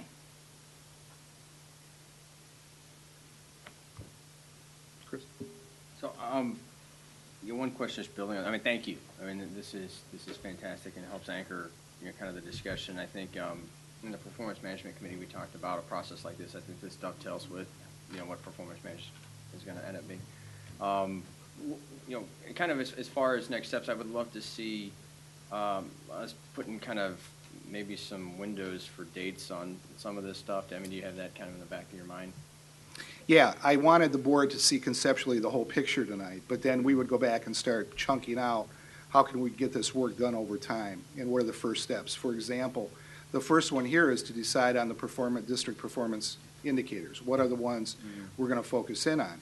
So I would work with my staff to start coming up with those and then feed that back probably to the performance management committee and say, here are the ones we would suggest we look at. Board of Education, you may have some that you want us to look at. And we combine those so that now that first step is establishing those performance indicators. Okay, yeah, and that's kind of exactly, I mean, I had a job that I was supposed to do, but I just kind of laid it off on Dave right now. But after coming out of our last meeting, I was supposed to come up with some dates, but before we had dates, and we needed something like this. And Dave and I were kind of talking a little bit back and forth, and he was going to put this out there. But that's a topic for discussion as to when we start putting dates next to these. Some of these, I think we can be more precise with. Others, it's just kind of, maybe it's month or quarter. But I think that's in the next performance management committee meeting. I would think that this can be a topic of discussion as far as how we timeline this out. There's two things that we talked about at committee. One was the superintendent's performance evaluation, okay? And then the second one is really, we kind of have a couple of chunks. One is the superintendent's performance evaluation, setting some hard goals. And like I had talked earlier about giving these guys a stake in the ground and saying, this is what we're expecting, for this school year, which we're already, mid-October. That's what we needed from you on a time frame was when we could get all those steps done in the superintendent evaluation process. Yeah, you didn't own the whole I wasn't that cruel to give you the whole performance indicators for the entire district. Just the superintendent's evaluation. The one thing that I'm not sure, and maybe Dave, this is already something that's going to kind of be exposed. There's a lot of change that we are going to be going through in the next, if I look long-term, 6 years. Like we're looking at a different state assessment test. We're looking at different principal and teacher evaluations coming up in the next 6-7 years. I'm looking at really far term. But those are also, that kind of change management is something that concerns me, that we're forward thinking and we're considering and we're planning for those significant changes that are going to affect, the entire organization, honestly, in terms of they come out with a new assessment test that is this, the state test. We're making significant investments and changes now in curriculum alignment and doing all the work that we're doing on curriculum. So I think in my mind, I think it's a great layout. I think I want to encourage us to be thoughtful of the longer term, and we can almost treat some of these major shifts as, its own initiative that we need to track and make sure that we're on track at following the 12 steps that it's going to take for us to put a new teacher evaluation system in place by 16-17. So I want to not only look at the functional areas that we typically think about, but also really kind of push our thinking and to be forward thinking about managing change. One question, just to piggyback on that is, Dave, how often would you propose going back through this process? Because I know you don't do this once and set it aside, and that would be able to help integrate some of what you're talking about with change. Well, a couple of things. First of all, I had formed a data gathering team that really monitored on a regular basis the kind of data linked to the performance indicators. We presented that to the board once a year as our overall, here's where we are with our performance indicators, here's how we're gaining or not gaining on the benchmarks. The second one, part of that also was the changes that are going to occur and boards reconsidering the performance indicators that you've established. I mean, this is a very fluid process in education right now, more fluid than I've ever seen in my career. It's virtually changing month to month. And a lot of things that are being talked about right now, there's no detail to them. I mean, we have just, Brad and I were talking this morning about teacher evaluation and assessment. There's really very vague ideas of where this is going and what this might look like. So I think the key here is you're going to have to be flexible, and you may have to understand that a performance indicator that we established this year is going to be obsolete by next year. We'll try to do our best job to look forward and think about where we're going, but there are changes at the federal level on AYP, about Race to the Top, about what those requirements are going to be.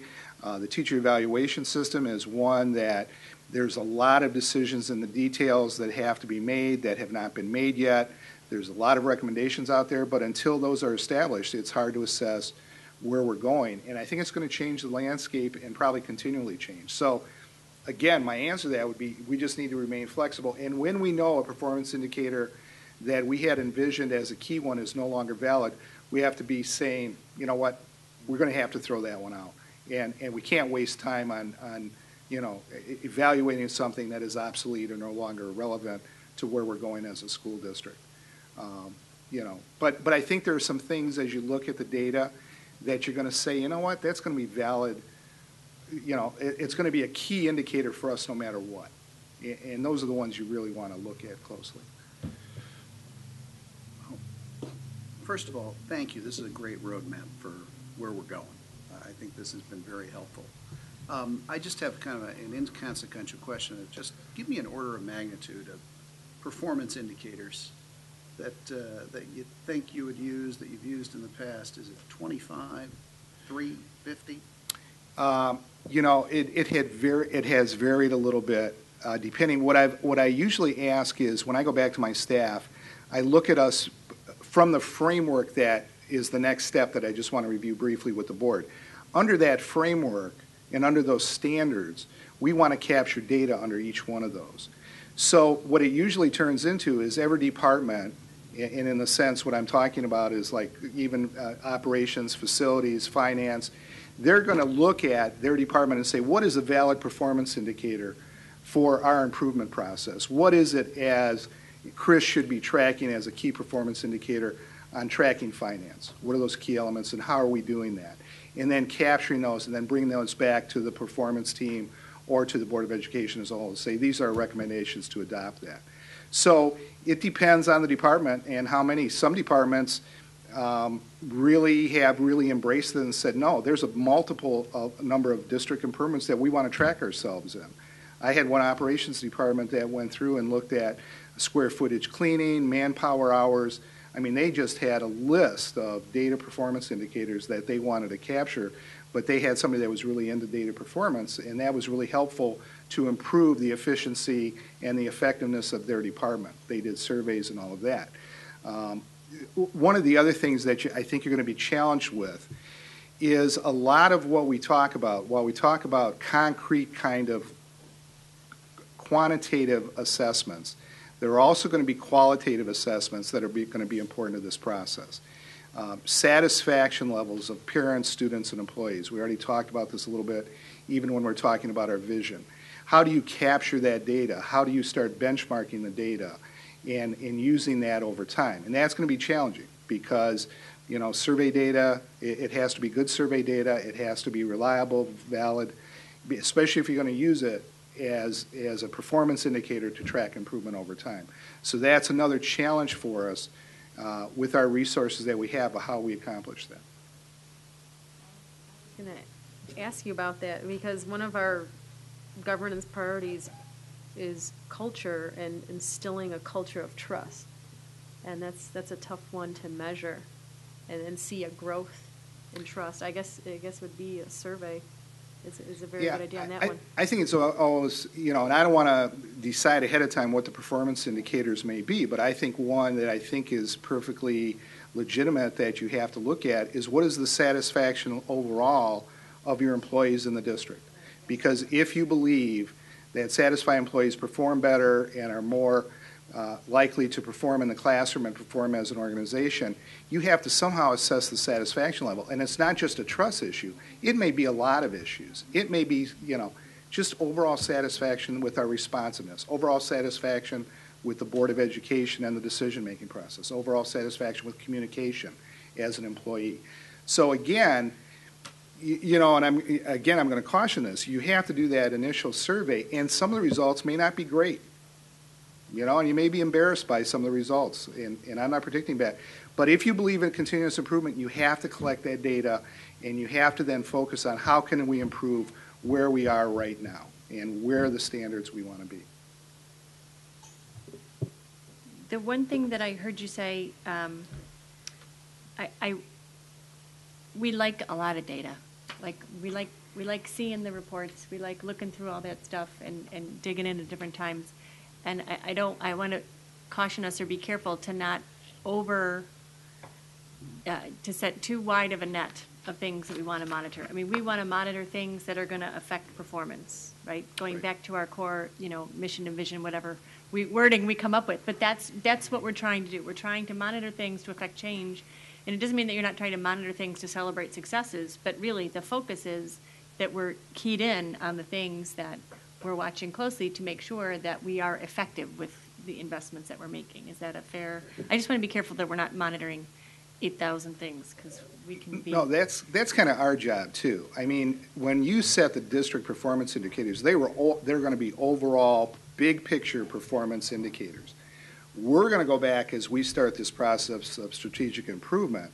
We may be collecting a lot more data underneath to find out root cause, find out those kind of things, but that's not going to be something that necessarily is going to be shared with the board. That's our job.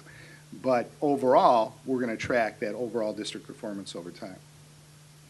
Yeah, I mean, I think it's critical that we don't track something that people don't use to manage the organization with. And so, you know, when we look at performance indicators, one, I love pictures with timelines across the bottom of it and trends, and maybe I just didn't like English class, but I'm a math guy. But I think it is important to make sure that if we're asking for something that you guys aren't using as you look at how you run your area, that we have a discussion about either we drop it because you've convinced us that it's not germane to what we're doing, or, you know, you say, hey, maybe that's a different way of looking at it, I'd like to use it. But we absolutely don't want, you know, one set of reports for management and another set of reports for the board. It's just counterproductive. Yeah, I agree.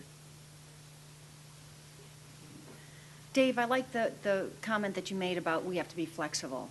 We just work together and we communicate, and so it's not like a surprise.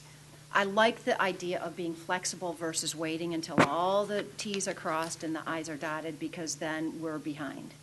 So I like the point of, you know, let's be flexible. Let's, you know, at least be in touch with what's happening at the federal, state, you know, all these changes. And we're intelligent people. We, you know, you're experienced educators, that you have a good sense of what it's going to turn out to be. Yeah. And that's what you're thinking, I mean, right? I'm a slow learner, but about 4 or 5 years ago, I had an aha moment. And the aha moment was, I was always thinking that we were going to get to the point where everything was going to work. You know, we're going to get there. And you know what? It's never going to happen. It's going to continuously change. It's going to change. The change is rapidly increasing, the rate of change. And as educators, that's hard for us. That really is, because when I talk to corporations and companies, they're changing monthly. I mean, they are changing their vision. They're changing everything. We are very, very slow as an institution to reflect that kind of change, and we need to get better at it. We need to really be much more flexible, much more nimble than we presently are to move an organization. But that's a challenge for us. It's a challenge for education, because we have a long history of waiting things out. Right. So, One thing, Dave, that I don't see that is one of my little pet projects is, how do we determine and find things that we want to discontinue? You know, we're talking about the good things that we're doing, and we want to monitor and see if we're doing things well and seeing, but what's the process that we can use to uncover the investments that are not worth continuing to make? I'm not saying that we're cutting programmatically. I'm just saying, you know, whether it's there's an particular intervention in a particular topic area, or whether it's we've always done it this way. There might be some cultural value to some things, but if there are things that we can take off of your plate, of your cabinet's plate, of the principal's plate. I mean, one of the things that we did with this new board is we eliminated principal reports and cabinet reports. We had cabinet members and principals writing a report every month and posting them on board docs for the board to review. And I will say that the quality, not that there wasn't great intention, but it was all over the map, the amount of information that we got. I mean, there's a perfect example of something we cut out. That gave you more time. It gave our principals more time. I want the principals in the buildings, running their buildings, doing observations. I want you guys doing what your jobs are. So do you have a great sheet of paper? Do we have an approach that is a learned approach? It goes back to the data gathering, though. I mean, as we gather data, one of the things we're going to look at is this particular program, whatever it is, how is that contributing to that performance indicator? And is it meeting the needs that we're trying to accomplish? Let's say we start an RTI program of some sort, an intervention for kids. We started at the freshman level because we're trying to address freshman failure rate. You have to start tracking that data and making a decision over a pretty short period of time, 2 to 3 years.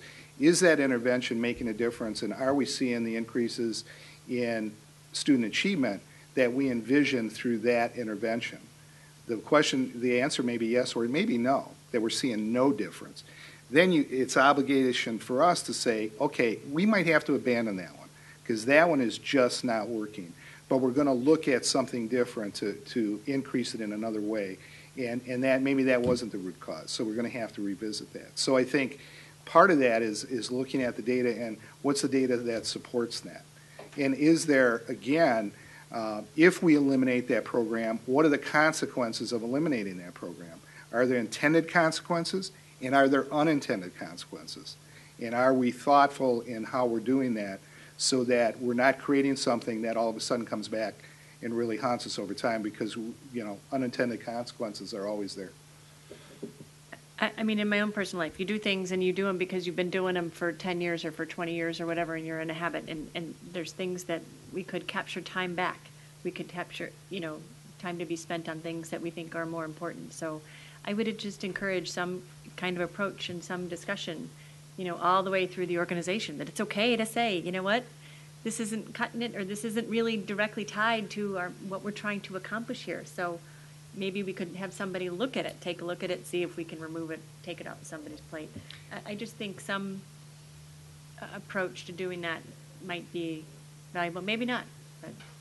Well, the other challenge, as we all know, is all the mandates that we don't control, that control what we have to do as an organization, and that's becoming increasing over time. So that's a challenge for us as an organization. How do you fulfill those mandates and still have time to do some of the things we're trying to accomplish? But, you know, the new teacher evaluation system, we are hearing that, you know, if you're an evaluator, you're going to have to go through 36 plus hours of recertification. I mean, we don't control that, and yet 36 hours is a lot of time on an administrative basis to devote to retraining. Not that it's not good, but how does that fit in with the priority of the organization? I think we as board members also need to make sure that we understand the full impact of, you know, using that as an example, and get in touch with our legislators and get in touch with and advocate, whether it's through, you know, the association that we belong to, whether it's through contacting our local legislators, through providing some education to our local legislators. I mean, we're not completely powerless. You know, we should be expressing our voice as well as board members to the cost of the organization, understanding we're taking resources away from our core mission of what we want to accomplish. Again, not saying that training is bad, but, you know, I think we also have an obligation to voice concerns back up the chain and be heard. I have a few comments, Dave. As we look at the performance indicators, and I know that it's going to be redundant for the board members to hear, but I have to say it, especially as we talk about strategic planning and identifying performance indicators. I know that historically, traditionally, it's been lagging indicators, but we have to start looking at leading indicators. I think that that's going to move us forward faster. I know that it might be a challenge because, once again, it's a, you know, culture change, it's a change management thing, but I really want us to start looking at leading indicators. Under the goal setting, I mean, you're talking about gap analysis and the strategies and interventions to close the gaps, right? Okay. And then as we look at the strategies and interventions, we're not going to just look at a subject area or a grade level. We will look at it holistically, meaning what are the strategies and interventions that we need to look at across K through 12, you know, so that in this process we don't get the gaps between moving from elementary to middle school and middle school to high school, in other words. That's one example. But that's not going to apply to all of them, Karen. Correct. Okay. I think there's going to be some that are going to be focused perhaps on a grade level or just on a department as an improvement process. But again, the whole thing is system. You want to improve the system as a whole. But I don't want to say that it's always going to be a K-12 strategy. Right. It may be individual pieces of strategy at particular grade levels or a particular time that you're going to have an intervention to see if it makes a difference. So let me ask a question a different way then. In this process, based on your experience, have we been able to look at the seamless transition and growth from K through 12, or, you know, transitions from elementary to middle school to high school? Is this not the process? No, that is the process. Okay. But you're assuming that there is an overall what you're saying is there's an overall gap when we change grade levels, and that could be when we change building levels. But what you really have to look at the data. Is it a subgroup that is creating that? Is it a particular group of students that are not transitioning well? I mean, that's the kind of, going back to the root cause issue. I just don't want a statement that says, well, you know, overall our kids don't transition well. Well, do all kids not transition well? Or is there a particular group of students that doesn't transition well? And then that dictates the intervention that you may institute. Let's say we have lots of kids, for example. I don't know if it's true or not. Let's say you have a lot of kids that move into the district at 6th grade that have not been in Elmhurst. Is that a group that is really having difficulty transitioning at that grade level? Because now not only are they going to middle school, but they're coming from another district. And so that may dictate what that intervention is. And until you sit down and think about it and look at the data, you're not going to know exactly what that is. And the reason is you could throw an intervention at it that isn't going to meet that group of kids because you missed them. You didn't know that was the group of kids that was causing part of the problem.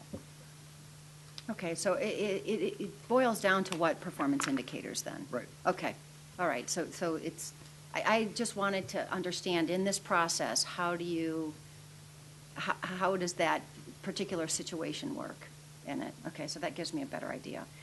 In the implementation, monitoring, and adjustments, I mean, there's a feedback loop, right? Yes. Okay. Those are my comments. Yeah. Questions? That's what I talked about. If we put an intervention in, for example, and in 2 or 3 years, 2 years, we don't see the kind of indicators that say it's being effective, then we have to abandon that and look at another strategy. And again, mistake-free, we're not going to point fingers. We're just going to say, you know what, we thought this was going to make a difference for kids. It's not. We don't see an increase in achievement. We don't see a decrease in freshman failure rate, and we put in math and reading labs to address that for freshmen, and that didn't have an effect. What else can we do? I have one final question, and that is that when we look at some of these data points, some of this, I'm going to really try to strongly encourage us to look at cohorts of students, right? I mean, I don't know how sophisticated we can be yet in terms of, you know, evaluating, but if we see a blip in, you know, the transition from 8th to freshman year, if that same group of kids had a blip from 5th grade to 6th grade, and whether it was the study skills that they didn't have, do you know what I mean? It's like, I think it's important that for some of these things, I mean, not necessarily all of them, but I think looking at the data from a cohort perspective is really helpful, because you naturally have classes that have a significant number of really incredibly bright kids. Last year we had no semifinalists for the National Merit Scholars. This year we have 6 semifinalists. 2 years ago we had 8 semifinalists. So there was a blip in that, you know, we just didn't have any that year. So I think not all, you need to look at the whole larger picture at times. So I just want to make sure that we're cognizant of it, and that when we structure the performance monitoring tools, that we're looking at them at some level where it's appropriate as cohorts.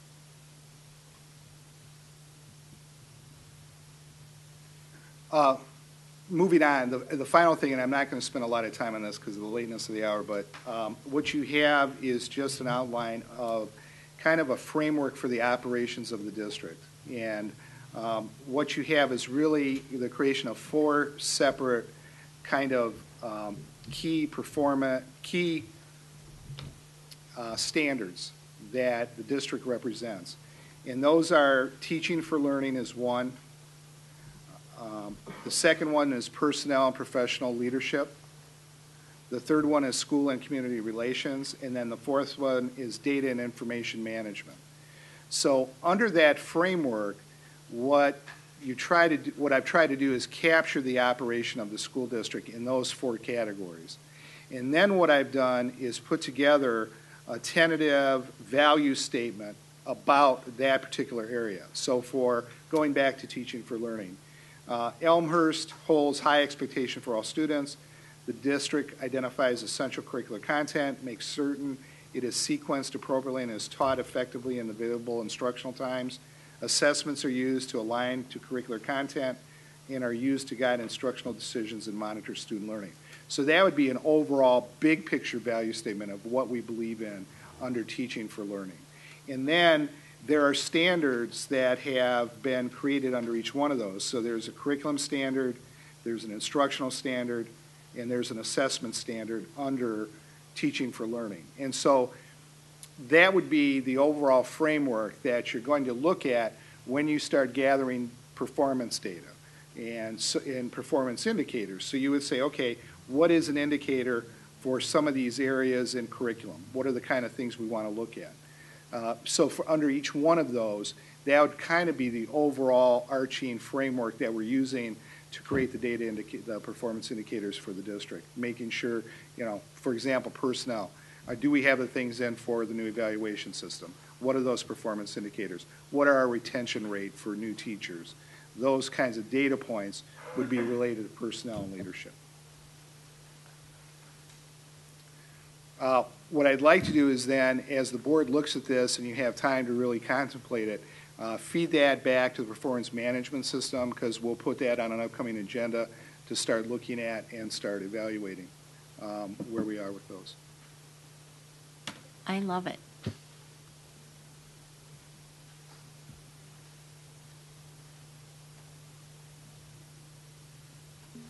Any comments about the standards as outlined here?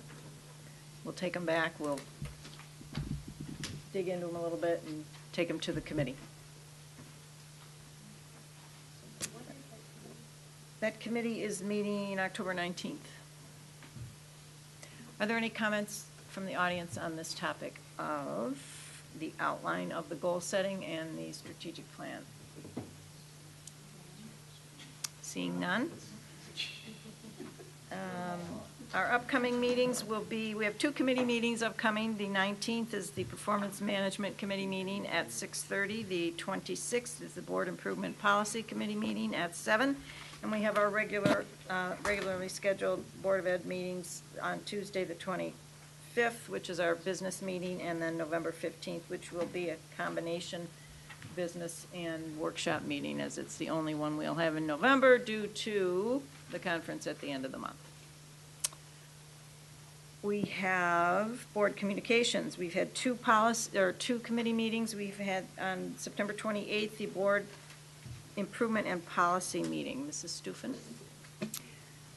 Just to make everyone aware that that the purpose of that committee is threefold: board improvement, policy, and community relations. Some of the highlights from that committee meeting was under the area of board improvement. We're going to continue to drive strategic planning. Susan already talked about the updated public comment cards that we have put into place. And then we had talked about being school liaisons, or all the board members adopting schools. So the objective of that is for the Board of Education to connect with the staff and community at those schools. And Ellen had randomly assigned the board members to two different schools. The thought process being is that you don't currently or have had in the past students at that school, especially the first year, and that she tried to get all the board members to have a school in one of the areas of early childhood, elementary, middle school, or high school. I am the only exception. I am the last on the list, and it ran out of those options, so I have two elementary schools, which is fine with me, but that might happen to one of you in the future. The thought being is that the board members adopt two different schools per year, and that rotates. So I know that Dave had indicated parameters around the board liaison to the schools with the principals, and we have gotten an email around that, so that's great. I love the communication, expectations, parameters around it. Just so that everyone knows, the board, Chris Bloom has Jefferson and Churchville, Jim Collins has Lincoln and Bryan, Susan Deroni has Jackson and York, Shannon Ebner has Field and York, Maria Hirsch has Sandburg and Hawthorne, John McDonough has Fisher and Madison, and I have Emerson and Edison. I already got emails today, and I'm going to be booked at two different schools Thursday and Friday. But it's exciting things that we're doing. So I am very happy that they reached out to me so quickly with great activities taking place. I'm glad my calendar can accommodate it too. So anyway, you all will be hearing if you haven't heard from your principals. And I think that's a wonderful thing. It's It's an example of us as a board. When we came together, we said we want to connect with our schools and the communities there, and so already we're putting that into place. And it was pretty effortless, it seems. And the other area that I wanted to kind of highlight, as Susan had indicated, in November, we're all going to be busy with the IASB, IASA, IASB joint annual conference that we always go to. One thing that the board improvement team may look at is, can we, and we as a board, in all of our strategy meetings, talked about, can we divide and conquer? So one thought that I just wanted to present to the board, and if anybody has a different opinion, let us know. But we were thinking about, is there some way for us to look at and preview the sessions that are coming up in November, and can we divide and conquer instead of all of us kind of congregating into, areas that we all are interested in? Can we try to get all 7 of us in different places and then bring that information back to the board so that we can really get even more value out of the conference? Anyone opposed to us doing that? I'm not opposed to it. I will say that the conference can be overwhelming. There's a lot of sessions to choose from. Some of them are higher quality than others. And I found in the past, I've sat through a couple of sessions with Jim, and you find another board member, another administrator actually sitting in the session. And I think maybe a general recommendation is that we follow our committee assignments. So there will be tracks that they put in front of us that talk about community relations. And so it's pretty easy for you to kind of find what kind of tracks, and maybe I do find that at times it is helpful to have more than one person there, and it's helpful to have somebody there that has to actually give the administrator's perspective on, okay, that looks really cool, but it's really hard to implement, or it's really expensive to implement, or here's the pragmatic, practical. Okay. So I think, and the other thing is, we should consider, I don't want to add a meeting, but consider some form of way for us to share experiences with what we learned. If something is really, critical, a lot of it is personal learning, but their Data First seminar that I talked about, I think we already saw some changes that these guys didn't even realize were in Data First recommendations. So I think there are some good things that we can bring back actually to our district. Mr. Collins? Yeah, first of all, I would concur with Maria that there is a lot of value to have more than one board member attend a session, because you come back with some common insights and you can compare notes. The other strategy that I found most successful is consulting with the assistant superintendents in terms of what they felt would be the best sessions for me to attend, and usually it was a winner. And the third thing I learned was, if you're sitting through the first 10 minutes of a session and you're wondering why you're here, get up and leave and go to another one. Part of the problem is that you don't get the full explanation of the panels until you get there and you get the little thick booklet. So you don't know, you don't want to spend your time in panel sessions, say from really rural districts or something that are facing different problems than we are. And you can tell by the presenters where they're coming from and what they might be, what they might have to add. I think Jim's suggestion of talking with the staff as to, what do you think about this? Do you know these people? They can tell you this is a great presenter. You get a lot out of this one. This is a good concept. You should understand it. But as I say, you don't know that until you get there. And so we're going to need to congregate a little bit in the general areas there. You'll see there are places where we can meet. We can maybe meet for lunch on the first day and talk about what sessions we've been to and what we're going to go to, and enjoy it. There's so much to learn, and it's a fabulous conference. And I can remember the first time I went, I felt like a sponge. I just wanted to go to everything and do it all. But I agree, there's a lot to be said about having more than one person sitting and hearing the same thing, and getting up and leaving. Right. Don't be shy. If it's not something that you thought it was going to be, don't, because there's only so many slots. So I'm hearing, and correct me if I'm hearing it wrong, is there's no value in trying to plan anything ahead of time, that we can do it closer to November I'm sorry, that's what I heard. I mean, go ahead. Yes, very, very close or really at the conference. Yeah, You'll pick yeah. up a booklet that describes all the Yep. sessions. Okay. And they'll be a good example of a vision statement. They are short and sweet and not always representative of what you're going to get. Yep. As I said before, I've had my best guidance and in years past, we've kind of congregated at the beginning of the conference, all in one place, and I'll corral a couple of the superintendents or a couple of the assistant superintendents, where the superintendent said, what do you think would be valuable for me to go to?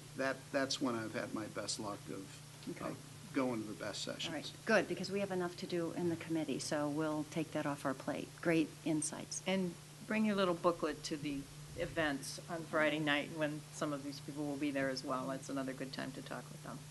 Okay. The only other item that we had, unless any other comments, is community relations. And I know that we are working with a PTA council on the community forum. That's being held November 1st from 7 to 9 at York High School, and we wanted to make sure that that is meaningful not only for the community, but the Board of Education and the district. So our objective really is for to have a more meet and greet so that the community members can truly ask their questions, that it's truly a Q&A, that if we cannot answer any of their questions, that we have cards or something that they can write their questions out and we can follow up. Those are some of the objectives that we're looking at in this community forum. And I know Shannon is on the committee and she's running with this, so I'm going to turn it over to her for a few additional comments. Yeah, I've worked with Kathy Granger. She's on the PTA council, and basically she's looking to the board on how to run this forum. So it's up to us how we want to do it. And I would propose having, we have 4 committees, maybe we divide up into 4 groups, and it could be even in the common area, just separate, different corners of the commons area at York. Or if not that, then, classrooms are fine, but I think it should be not the stadium type seating for the classrooms. Maybe try to get a more intimate group and a little more user-friendly for our parents and community members. So just if we can just get more informal group setting, I think that's the route to go. And we're open to suggestions.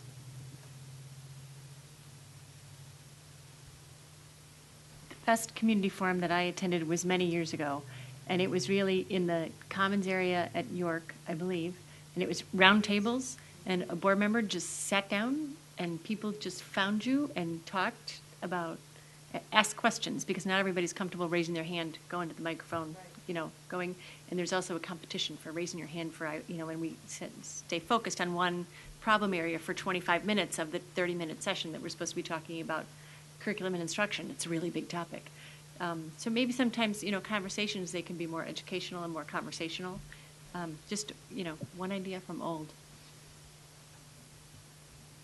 I like that committee structure format, except that every board member seems to be on 2 committees, so you'll logistically have to work that out, maybe have 2 different sessions. And I also urge you not to leave out student services, which under that format might be overlooked.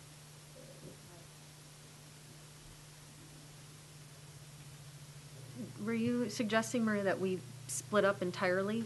The 7 board members are scattered around the room, or? Whether you do the 2 sessions, kind of you do performance management in one corner and curriculum in another. You know what I mean? I don't know how that we do this because we all have overlap.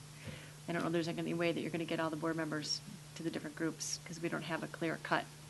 But so there's going to be some challenge in scheduling and getting people to talk about it. But even if we get 2 out of the 3 committee members, it's a little math problem for you there to divide and conquer. But I think an area of conversation.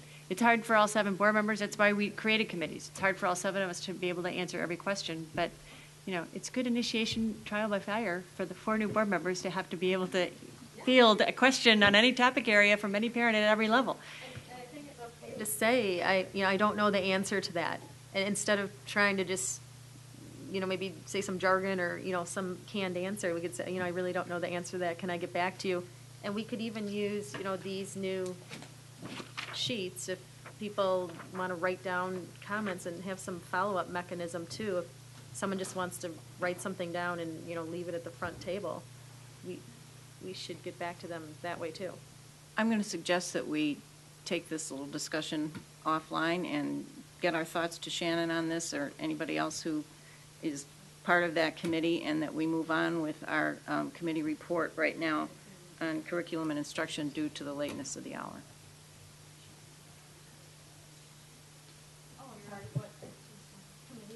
Report, please. Okay. Okay, so, and Charles, you interrupt me at any time if I go astray here. We had a very good meeting, and we developed some short-term priorities and longer-term priorities, and we're going to have a meeting November 2nd. So the priorities for that meeting, these came from Charles, and I'll just run through this. We're going to talk about the summer school from this past year of 2011, and then review summer school recommendations for next summer. We're also going to talk about school improvement plans, review your course proposal changes, and briefly talk about data warehouse. That's been on hold. We'll talk about that. And then the other thing, the last agenda item for November 2nd, is our Illinois school report cards. And we need to have the board look at these Illinois school report cards before November 2nd. So, Charles, I think you're going to be passing this out to the board soon with, in the next week or so, our school report cards. They were putting board docs today on the executive side, and we'll bring them up for board review on the 25th of this month, and then we'll break them down further in November if necessary. It's a compliance item with the state. Typically, we as a district like to wait until we have the school improvement plans completed so they can be the last page of the report cards, but we didn't get the template from the state until last week, so that will be maybe not impossible, but not a kind thing to do to the schools. So we're going to separate the two temporarily. Can I ask a question about that? So this is the report cards that are in process today, because I know that the state is changing the report cards, right? These are the current version of the report card for this particular year. So yes, there are some changes underway. That will probably be another item that I should take to the C&I committee. But this is the old form. The new ones I've seen previews of, they're quite different. But again, in process as well. So.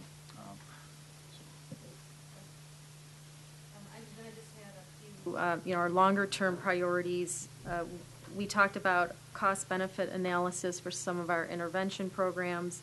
We want to further develop professional learning communities and collaboration, and also have standards alignment for all areas and ensuring rigorous expectations for student progress.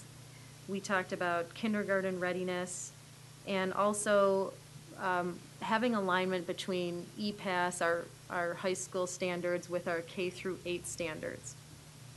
And then one interesting thing that came up too was also talking about science, technology, engineering, and management. Charles told us these great new acronyms. That's a step beyond STEM, which is STREAM, which we found very interesting. Science, technology, research, engineering, arts, and math. Thank you. So it really encompasses a lot of different areas, the arts and research. So that's one of our long-term priorities. Any other board communications? Susan, can I provide just a brief synopsis of the LEND meeting? Sure. And with respect to previous conversations here tonight, I think that it was very appropriate. The LEND meetings, the first meeting of the year, they always have the legislators on a panel. And the one thing that they told us that they really want to hear, especially with so much transition in education, that they want to hear from us in the districts when what our views are. If we need to push back a little bit, if we need to educate them, if we need to say, this is how you should vote on this legislation. I mean, they all across the panel said, if there was no other time than now, we need to hear from the districts about how they feel about any pending legislation. So I thought that was extremely important for me to share. Thank you. Ms. Hirsch. A number of us attended the IASB Fall Dinner. It was very instructive. It was focusing on SB 7, all the legislative changes that are coming. And I think a couple of us took some notes, which I did not do a good job of getting to you. The kind of things that were highlighted, you probably are fully aware of them already, but it's a good process for us to continue to make sure that we get the feedback. And the board members who had spent some time in professional development and training as a board member were also recognized. Mrs. Deroni was recognized, I was recognized, and they give you really cool little things. So, Mrs. Deroni, I was able to pick up for you your pen and your special designation as, I believe, a master board member maintained. I'm not sure if I have the right title, but there's your pen. I picked it up for you. Okay. I already picked up mine. Karen, I think, picked up a pen. I think Shannon, John, you picked up a pen that I used once. It works. I didn't have one handy. So, but there was recognition for investing in professional development. So, thank you. Any other board communications? Mr. McDonough. Real quick, the reason I couldn't go pick up my pen is because I went to the PTA council meeting with Dave. There he is over there. A very interesting discussion arose. First started out as a discussion of technology. Dave led us through. Dave Pruneau then made some points how some of the donations needed to be coordinated with some of the things we have, and that can cause increased costs, and that the district, we definitely need to be a little bit clearer in a technology plan. Then the discussion went even broader and deeper, and it started talking about this new role that PTA have assumed in terms of fundraising. And it raises challenges for us as a board because some of the fundraising is uneven and is happening in greater amounts in some school communities than other. And Dave Pruneau raised a very important point that starts creating disparate learning environments, something that we need to do. My personal takeaway on that was that this board has to come up with policy that addresses that. I'm not sure what policy committee that would go to, or what committee that would go to. Would it be curriculum and instruction? I mean, it seems should be a joint effort. And the PTA members themselves, PTA council members themselves, were questioning whether they should really have this role of fundraising. You know, is that really the role of the PTA, or are they really sneaking into the domain of the foundation? But it really was a fascinating discussion with a lot of different angles from a lot of different people, and I was grateful I went there, although I didn't get my pen. So. Any other board communications? I think it's worth pursuing that discussion a little bit, whether it's bubbling up and collecting information from PTA Council. That's something that, you know, I have a personal opinion on as well, that, you know, I think it was last year, we collected as much money in donations from individual PTAs as we did from the foundation, and we're competing for the same dollars. So, you know, whether one school and one parent community can afford to buy 20 smart boards and then another can't, I just think it's a direction to be given, and we want the support of all of the organizations, and we're incredibly appreciative of the support that they do provide. But I do think that's something that we could give a little more direction to. I think the first step has to be them deciding what they want to do. If they want fundraising to be a significant role for what they do. If they do, then we should respond. We're grateful, extremely grateful. What a great district that has all these organizations that do so much for us. But realize that there are sometimes challenges that come with this effort. We have to make sure we are one school district. Good point. May I have a motion to adjourn? A second? A second. All in favor? Aye. All opposed? Thank you very much. We appreciate your sticking in there with us.